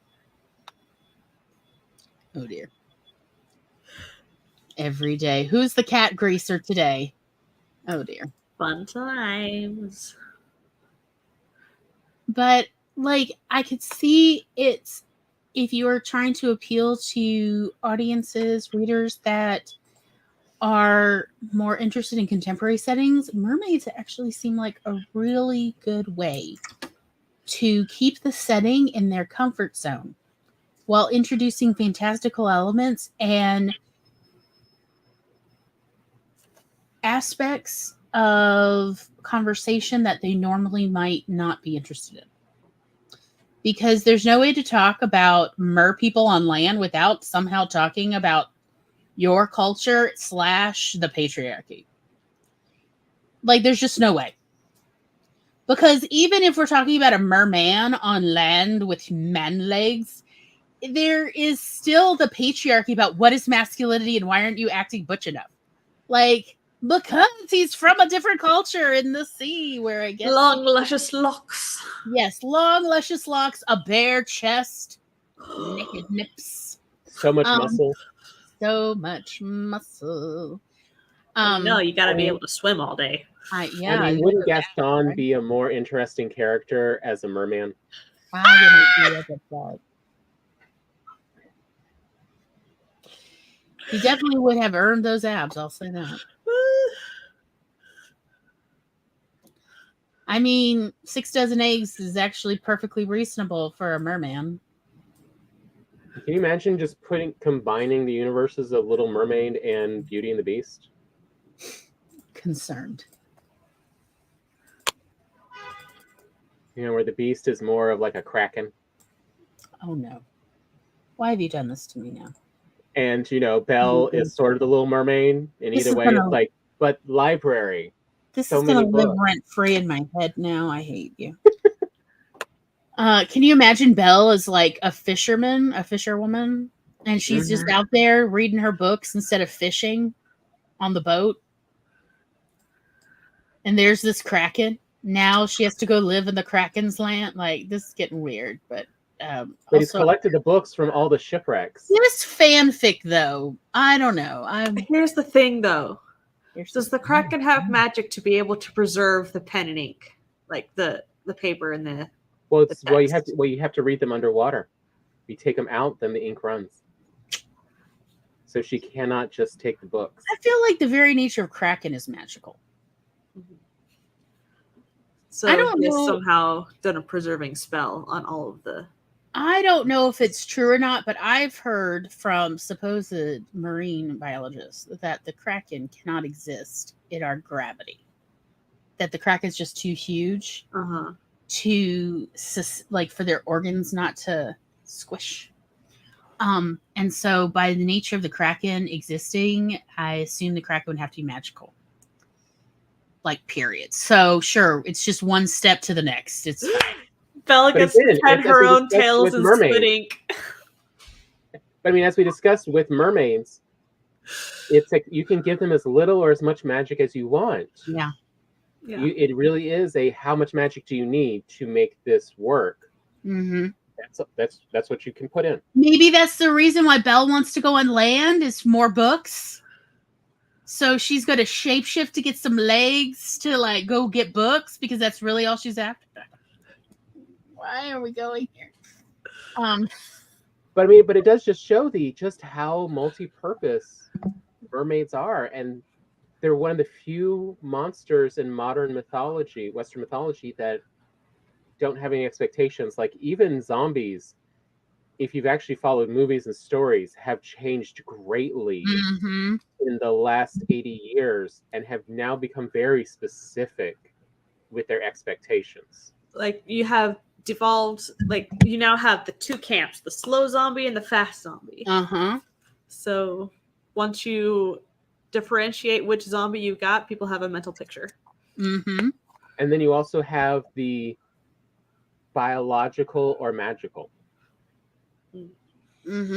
Most people have forgotten about the magical ones, even though those were the original. Like the voodoo zombies. Yeah, those are some of the like those are the original zombies were the magic zombies. Yeah. I mean, technically, Weekend at Bernie's is a zombie movie. Especially Weekend at Bernie's 2, where where the body's been bewitched and moves whenever there's music. Yep. Hello, Nia. But yeah, like it is just I was not expecting to actually like mermaids as much, but seeing the many different ways you can use a mermaid in a story to help the discussion move along, and especially one where, as Gloria was saying, if the audience you're trying to approach is one that, says they don't like magic, says they don't like sci-fi, that they just want contemporary settings and contemporary problems, for some reason, mermaids are still okay and are not considered fantasy. I am going to say the very subversive thing, and this may one day come back to haunt me, and I'm going to stick by it. So here it goes. If you are interested in writing middle grade fiction, you have to get by several censorship gatekeepers. One of them is librarians, but they're not as bad as parents. Parents are so conservative. Even people who supposedly claim to be like politically liberal are very conservative in what they allow their children to read. So you are trying to get by one of the most conservative, nay, regressive censorship gatekeepers, which is parents. And it would seem that one of the ways to do it is write a mermaid story in a contemporary setting, and you can get that by parents. Particularly if in the first 3 chapters of a chapter book, you put some, like conservative parent or grandparent in there who's like, stay away from the ocean, danger lies there, you might drown, da-da-da. And then the children still do it. And like the children nearly die. The parent is not going to read past that. And then you could slip in all the progressive liberal stuff you want. Yeah. That's why I said this is subversive. It may come back to haunt me, and I don't care. I'm going to defend it. Here it goes. I mean, with mermaids, you can even get in there about questioning the concept of clothing. Yeah. That is perfectly fine to dress, have your mermaid go, but why would I put clothes on? Right, like, fine. or just, well, girls have to wear skirts or dresses, and they have to cover all the way to the wrists. Well, why? I don't like the feel of it. Like, you can literally have your characters have whole conversation. Well, that's what my mom says. So you have to wear it if you want to be around my mom. It's like, your mom has like this weird obsession with clothing. She does. Like, you can, and that is very subversive, to essentially teach your young readers to start questioning adult rules. So I am just saying, if you are one of those people, and who isn't as a writer, where we want children to essentially not get the same hangups that we were raised with, mermaids, it turns out, is a really great way to red pill whatever social norms you want your readers to question the validity of. You can totally, you can bring up polyamory. Yeah. They can question any aspect of society, and this is just the way it's always been viewpoints. Like, you can have a mermaid or merperson question why monogamy. Why don't you raise your children in colonies? Whatever you want to like get your readers thinking about, you can do, and you can do for the very young, and get away with this. If you do mermaids in a contemporary setting, because again, very conservative parents don't want fantasy or sci-fi settings. But you can get away with doing fantasy in a contemporary setting. Yes, exactly. Matriarchy versus the patriarchy. Again, you can do so much with mermaids that you would find more restrictive with many other monsters and monster tropes, because they have been codified so much. But it turns out in our research, mermaids really haven't, and merfolk have really not been codified even in the 21st century the way so many others have. And unlike many other monsters, you're capable of really keeping the setting very contemporary, which again appeals to very conservative views and values. Like, yes, you can absolutely have mermaids and Amish, because everybody goes to the beach eventually, y'all. And if you want to see truly, I literally can show you the documentaries that the Amish go to the beach in Florida for some strange reason. Like, why do you drive all the way to Florida? And another one I wasn't able to find a dub version of, and just look, nothing against sub, just we're exhausted and we can only read the screen for so long before we get tired. Like, especially if we're watching late at night, our eyes are tired. We're old. I'm so sorry. But like, to show you just how popular this is with conservative cultures. Mm-hmm. Literally one of the top 10 grossing films of all time in the Chinese theater, I forget what you call it. Cinema. Is called The Mermaid. Mm-hmm. And it is by the writer that brought you what was it? Yoga Soccer and the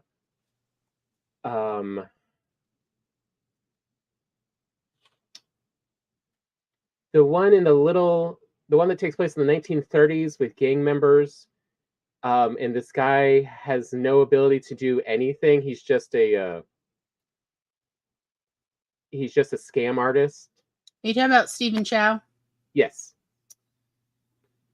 Journey to the West, Conquering the Demons, Mermaid, Kung Fu Hustle. Kung Fu Hustle is the one I was trying to remember, but I thought, isn't he the one who did The Mermaid? Or am I misremembering? He did The Mermaid. That's how I found him, was like. Okay. I'm just looking up like what Kung Fu Hustle is the one I was trying to think of like, for the person who brought you Kung Fu Hustle and his best grossing of all time is The Mermaid. Are you thinking of Shaolin Girl? Or Dragon Ball Evolution? We don't talk about that one. Okay. I've seen that one. That movie doesn't exist. Oh, it doesn't, does it? Oh dear. Chow Yun Fat was, temporarily dead for that year. Oh, okay. There is no Dragon Ball Evolution in Ba Sing Se. Oh dear, I've stumbled onto a controversy. I'm so sorry. But yes, it's just called The Mermaid 2016, Chinese Hong Kong romantic comedy fantasy. All right, I agree. You need to find a dub version for me. I want to watch this. Yeah, I'm trying to find really interesting. But in China, this is one of the top grossing films of all time. It's that popular with everyone. Of like, you can really discuss whatever you want. And mermaids, for some reason, make it okay. More than fairies, more than angels, anything. Mermaids, for whatever reason, are okay. Mm-hmm. Except in the Philippines. Yes, where they eat people, dogs, everybody you love. Like, mermaids are just nightmare fuel in the Philippines, so just be aware. Like, oh my god, they're the scariest monsters. Krakens are not as scary in the Philippines as mermaids. Yeah. All right. Yeah, that is the very subversive, controversial thing I wanted to raise is if you are trying to get passed by conservative censorship, may I interest you in a contemporary setting with mermaids in it? Because you can get a lot of stuff through with that you will not be able to get through, like, say, werewolf story, won't be able to get through, or vampire stories, because for whatever reason, both werewolves and vampires are often seen as pro-homosexuality by conservative censors in most countries. So be aware that you won't be able to get by censors for those kind of monsters, versus you can get away with just about anything with mermaids for some reason, and mer people, like mermen or whatever. For whatever the reason, it's totally fine of this sea person wanted to like try life on land, or they're keeping them in a swimming pool or whatever. Like, that's and you fine. can also set them a little bit older versus kids start rejecting fairies by Pretty the time early. they're 9 or 10. Like, they start going, oh no, that's for little kids. Like, little boys are okay with fairy chapter books at the age of 6 and 7, but by 9, they're like, oh no, you can't, they won't read fairy stories. Versus little boys will still read mer people stories through middle school and even into high school if there's at least one main male protagonist. So you can get a lot of stuff by, and again, it doesn't have to be a mer female. It could be a mer boy, a merman. You can get by even if you're trying to appeal to male readers. You can get so much through versus, like, I was genuinely surprised all of my Pentecostal parents were fine with their children reading mermaid stories. It's kind of interesting. But again, there's not a lot of codification versus many of these conservative families didn't want their kids reading zombie stories. And they didn't want their children reading vampire stories because the gayness, y'all. And the werewolf stuff, oh, too much overt sexuality. But mermaids are not sexual? Okay, sure. The ladies are topless, but okay. Live your life. So just throwing that out there as something to consider as writers, that you're going to have so much freedom if you include a mermaid. You could put mermaids in space, and apparently people will not blink. You mean like on the Cerritos or Star Trek Lower Decks? I'm in the water, it's great. The cetacean ops. Well, if there's space whales, there might be space mermaids. Right? I guess so. Space whales, so space mermaids are valid? Sure, why not? Anything is possible in the world of tomorrow. I mean, actually, there are in Star Trek because they brought them in with the Xindi in the Star Trek Enterprise one, which takes place at like the 2200s or something. There was a planet where one of the species was aquatics, and they were essentially mermaids. They built the heaviest duty spaceships. Airtight, watertight, all it. Oh dear. I mean, as Futurama brings up every so often, like, how much pressure can the spaceship take? Well, if it can be in the Marina Trench, it should probably be okay getting to space. and say, versus, it's a spaceship, so it can handle somewhere between 0 and 1 atmosphere. And what are we under right now? About 50. Oh boy. Oh dear. But I mean, yeah, like a lot of the popular sci-fi stuff essentially has mermaids in it. I mean, for Star Wars, it's Mon Calamari. Oh, Don't you love that name?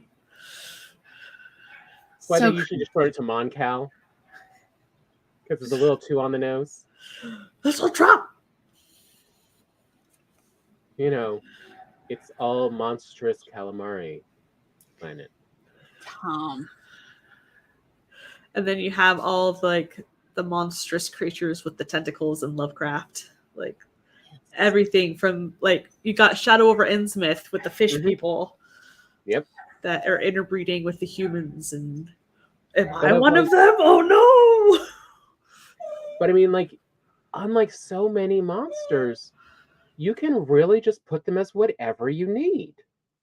And your reader will just go along with you. They won't go, no, that's not how that's supposed to work, like they will with vampires or werewolves. Mm-hmm. It is kind of interesting. He wants to go outside so bad. Oh. Yes, it is probably time for another break. Okay. I'm gonna go so I can feed him and then take him outside. Okay. All right. But Catch you thank later. you for Laura. having me. Thank you for being Great having you here. here. Yeah. See ya. See ya.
Me, me, me.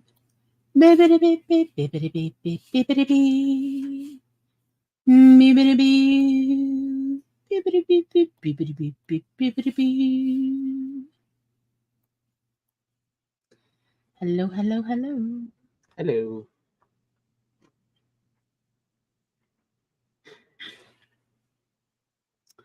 So, I did put in the links below this very interesting video essay from Tor.com, because one of the things we did not cover is that, as far as we could find, any culture with water, whether we're talking about a river or we're talking about a body of water such as lakes or seas, oceans, everybody has some sort of folklore, mythology about humanoid people who live in the water.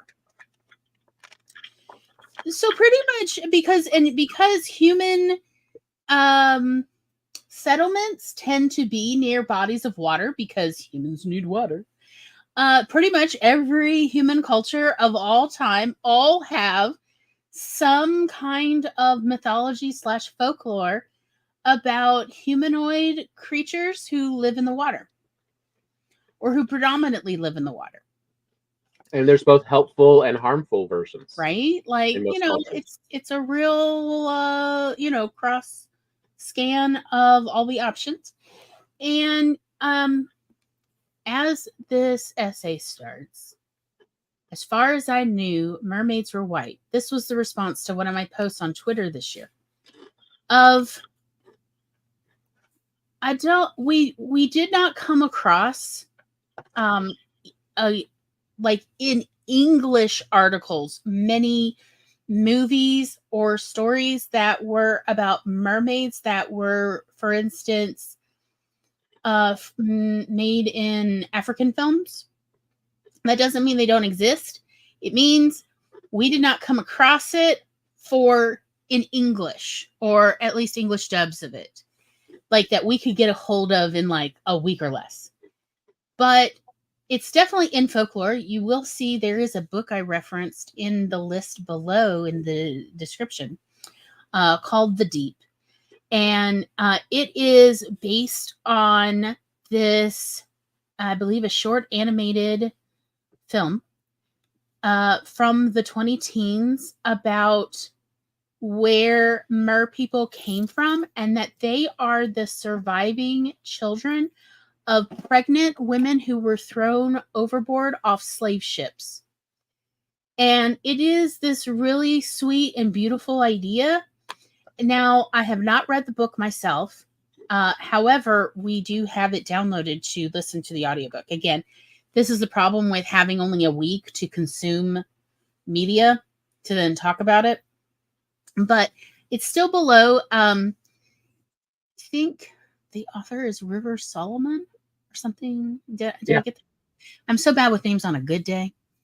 And it just started raining here, and I'm definitely feeling it in my muscles and joints. The writer is River Solomon.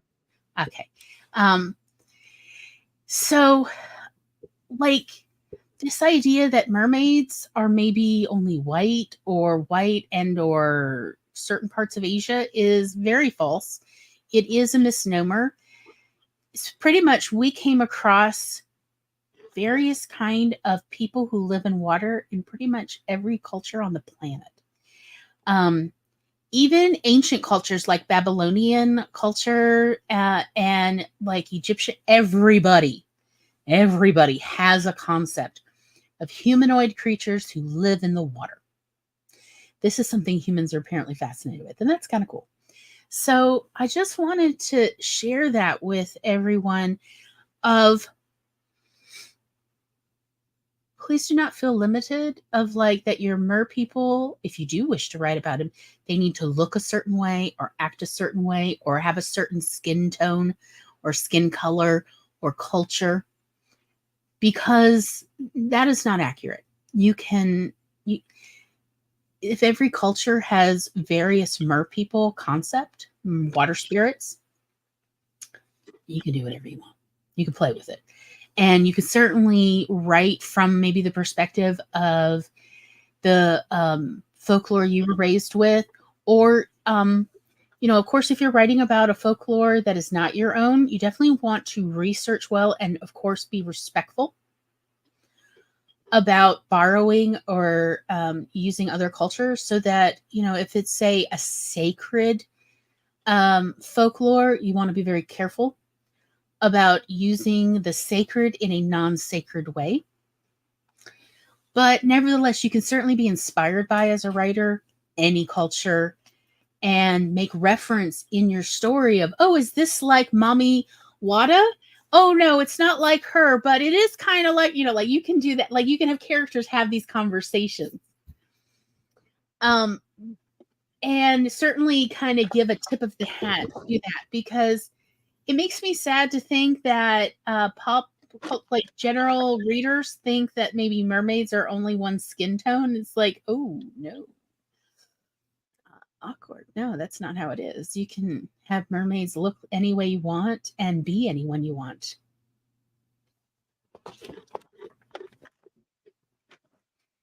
Yeah, she's going to explore while we talk. She Yes. doesn't get while we are so interested in these screens. Well, also it's raining outside, and she wants to go outside, but she doesn't like the rain. And so she needs to go check every single window to see if it's raining outside, every single window.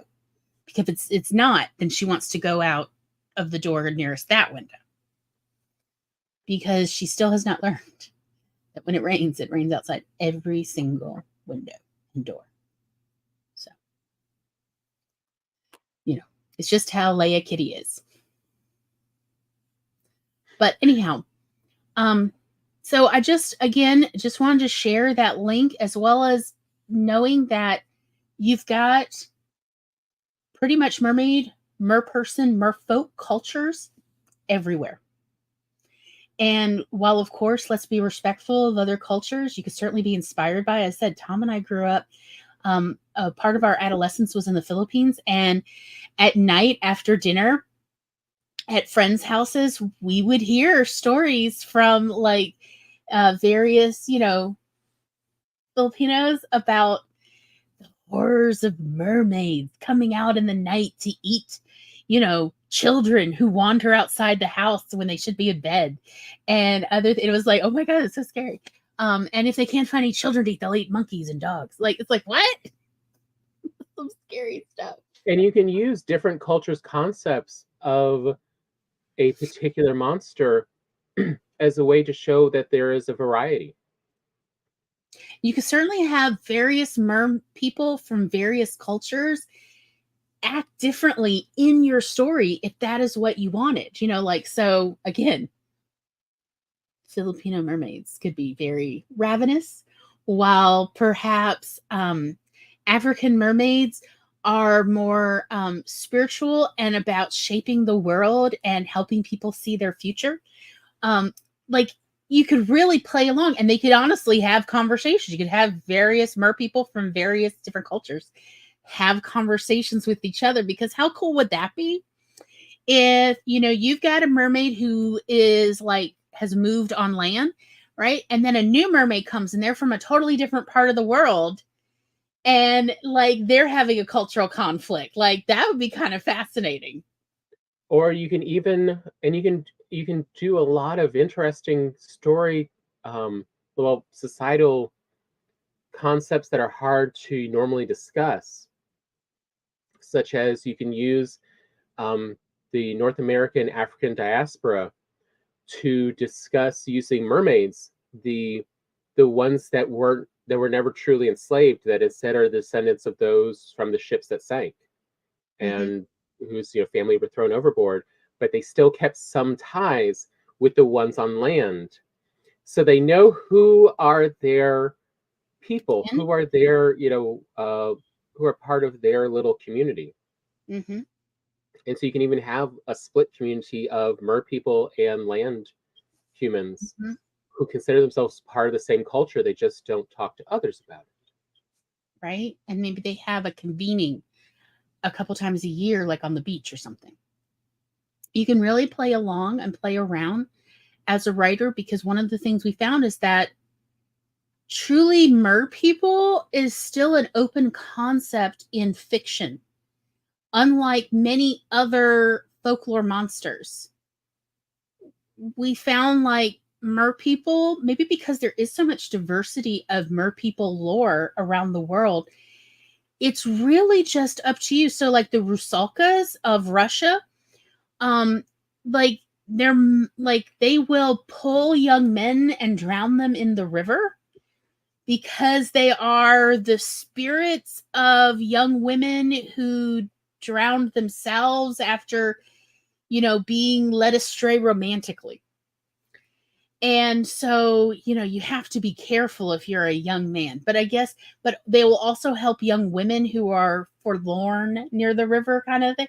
So it's kind of interesting that there's humanoids in all bodies of water, but they have different kind of vibes and goals. So you as a writer, you could just play with it. You could just have a wonderful time making it into whatever you want. But again, as I said, what was fascinating to me is conservative gatekeepers don't really gatekeep mer people stories as much as they gatekeep a lot of other monster stories, such as vampire stories and werewolves and even fairies. They gatekeep those a lot more, but not mer people stories. So there's some freedom in there that we did not realize until we started doing research into this. But also, like, there's just a lot of really great mer people movies, mostly mermaid, that we were not expecting, and many of them are available on YouTube to watch for free.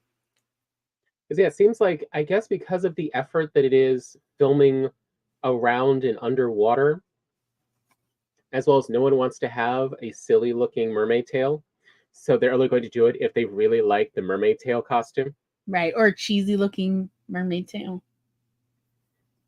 That the ones that they end up making tend to actually be decent stories. They are ones you can definitely learn a little bit from in each of these about the culture that wrote them and what they are trying to discuss in this story. And so, it's a different aspect every time. It's always a surprise what they want to address and discuss in this story. But none of them were boring. No, none of them were. And many of them were quite fun. Hello, kitty. Look at that. Why is there so much water outside? Why haven't you turned the water off outside? That is what this is.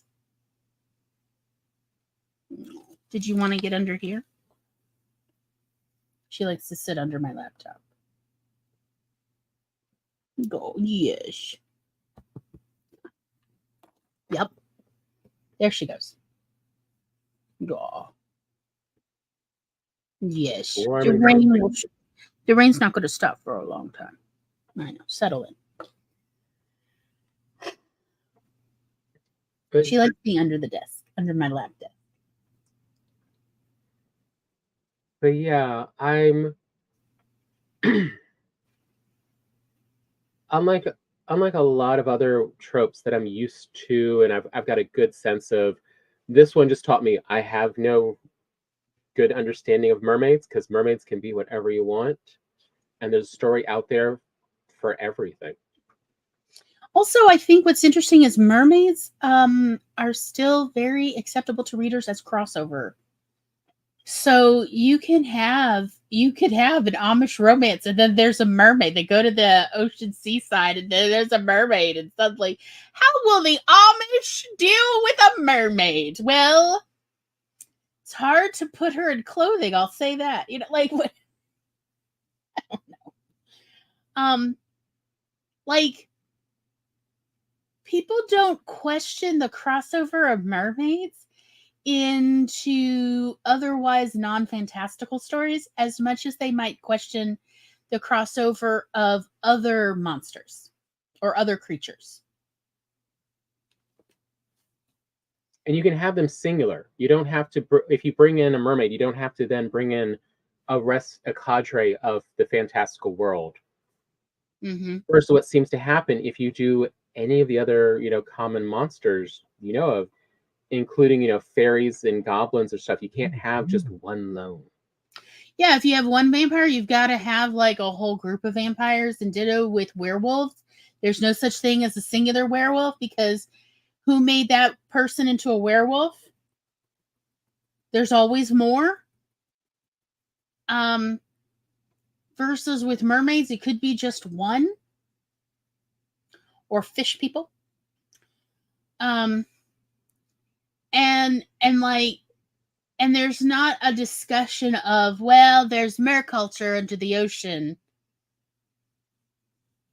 They don't necessarily, readers don't require essentially a lot of backstory, which is kind of fascinating. But I feel like it really opens it up for writers of, you make it what you want to, you have a good time. And remember, you can red pill whatever. You can red pill feminism. You could red pill the matriarchy. You could red pill modern economics of, well, why do you have to work so hard? We just swim around and eat, fish. Do you not have that? Like, no, we have to work, 40 to 60 hours a week, and we're exhausted. It's a miserable job.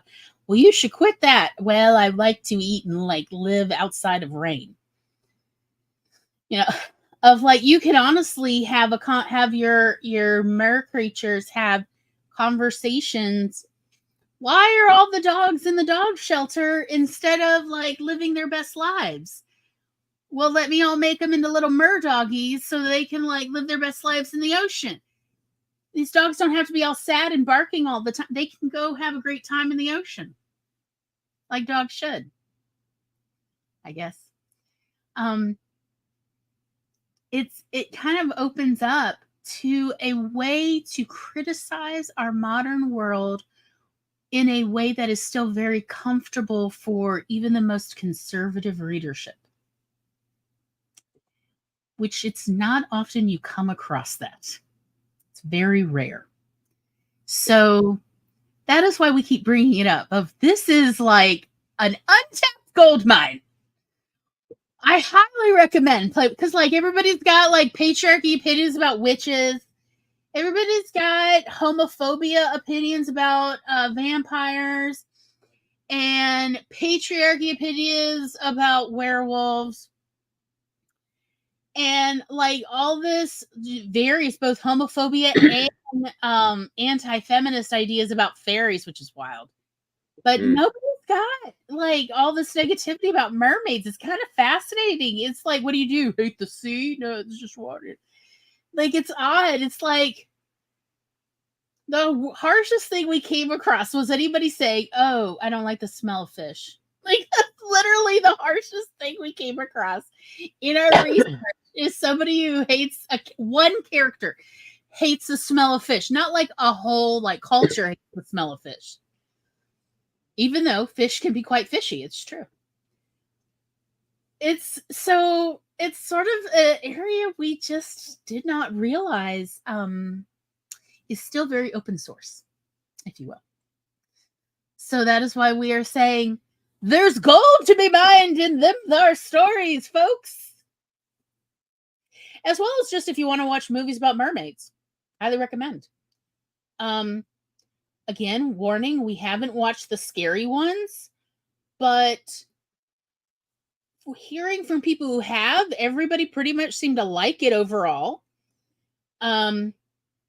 So more than likely, it's going to be probably pretty good, to at least a good 2 hours. Ditto for most mermaid fiction books.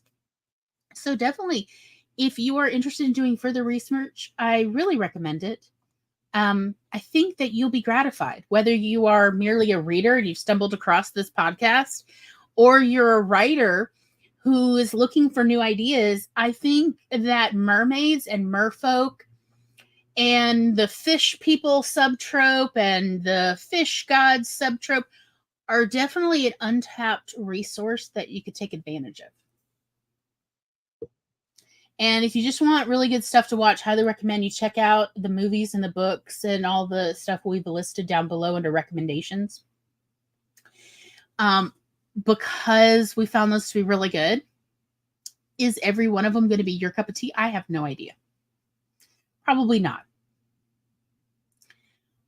But more than likely, you're going to find at least something good. And a bunch of it we found streaming on various regular platforms. Again, we had problems finding streaming of some of the less popular stuff.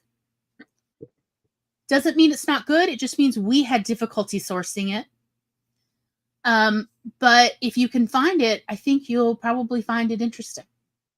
Because for the most part, if they're going to make a movie about mer people, they're going to usually spend enough money on the special effects so that they also spent enough time on the story. So it's going to be fun rather than just, well, that was a waste of 2 hours of my life.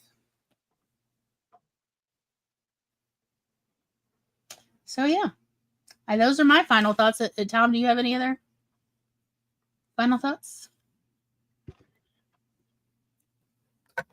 Not really. Have fun. There is so much potential and a surprisingly interested audience in this,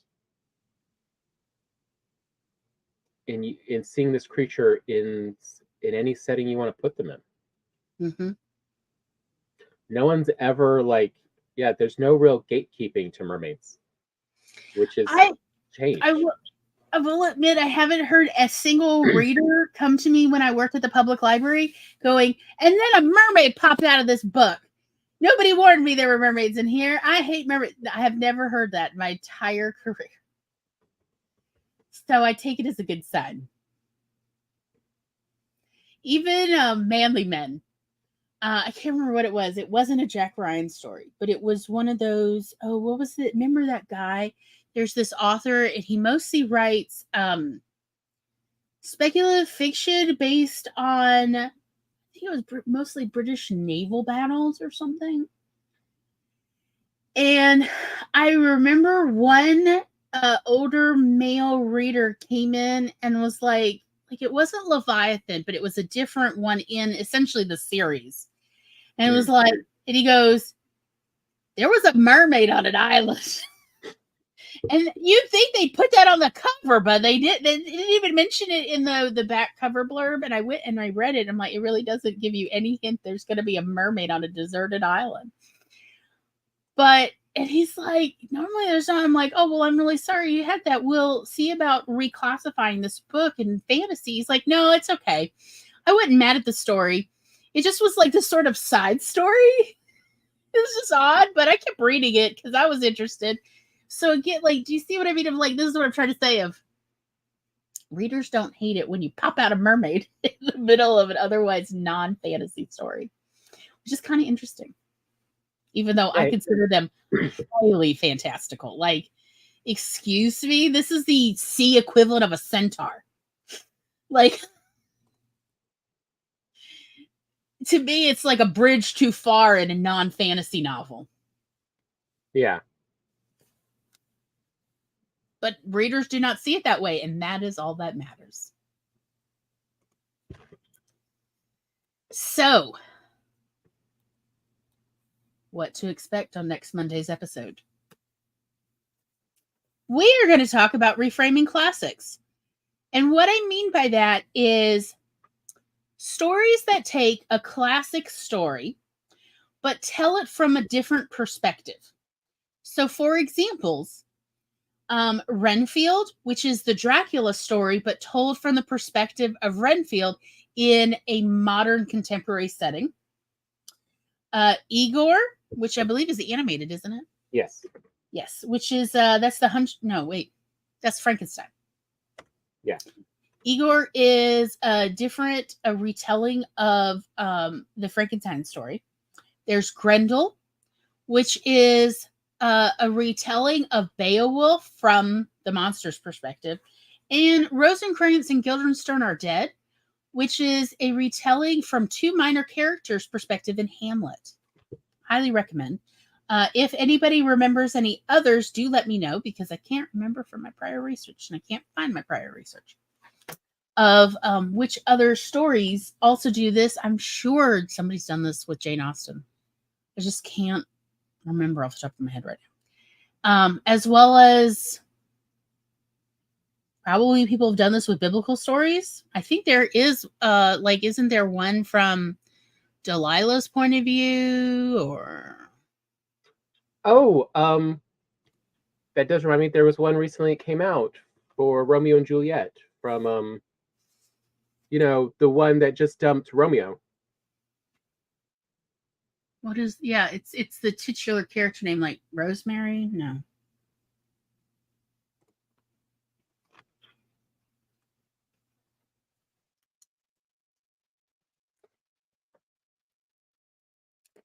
Rosalind.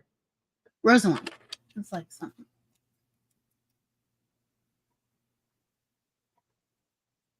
Yes.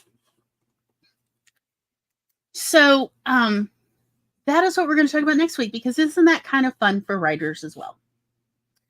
Of taking a story, a classic story that you're very familiar with, that you really like, but telling it from a different perspective.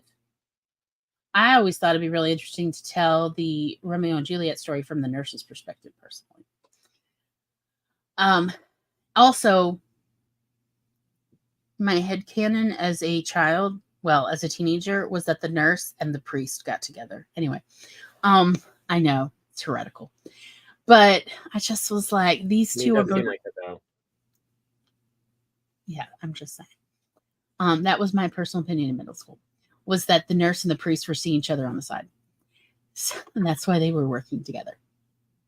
So anyhow, we do hope you'll join us. And we thank you so much for joining us today. We hope you had a good time. If you are watching this on the replay, please let us know in the comments what you think. And again, thank you so much for your support. We're so grateful you're watching this. We hope you have a good night. Good night, y'all.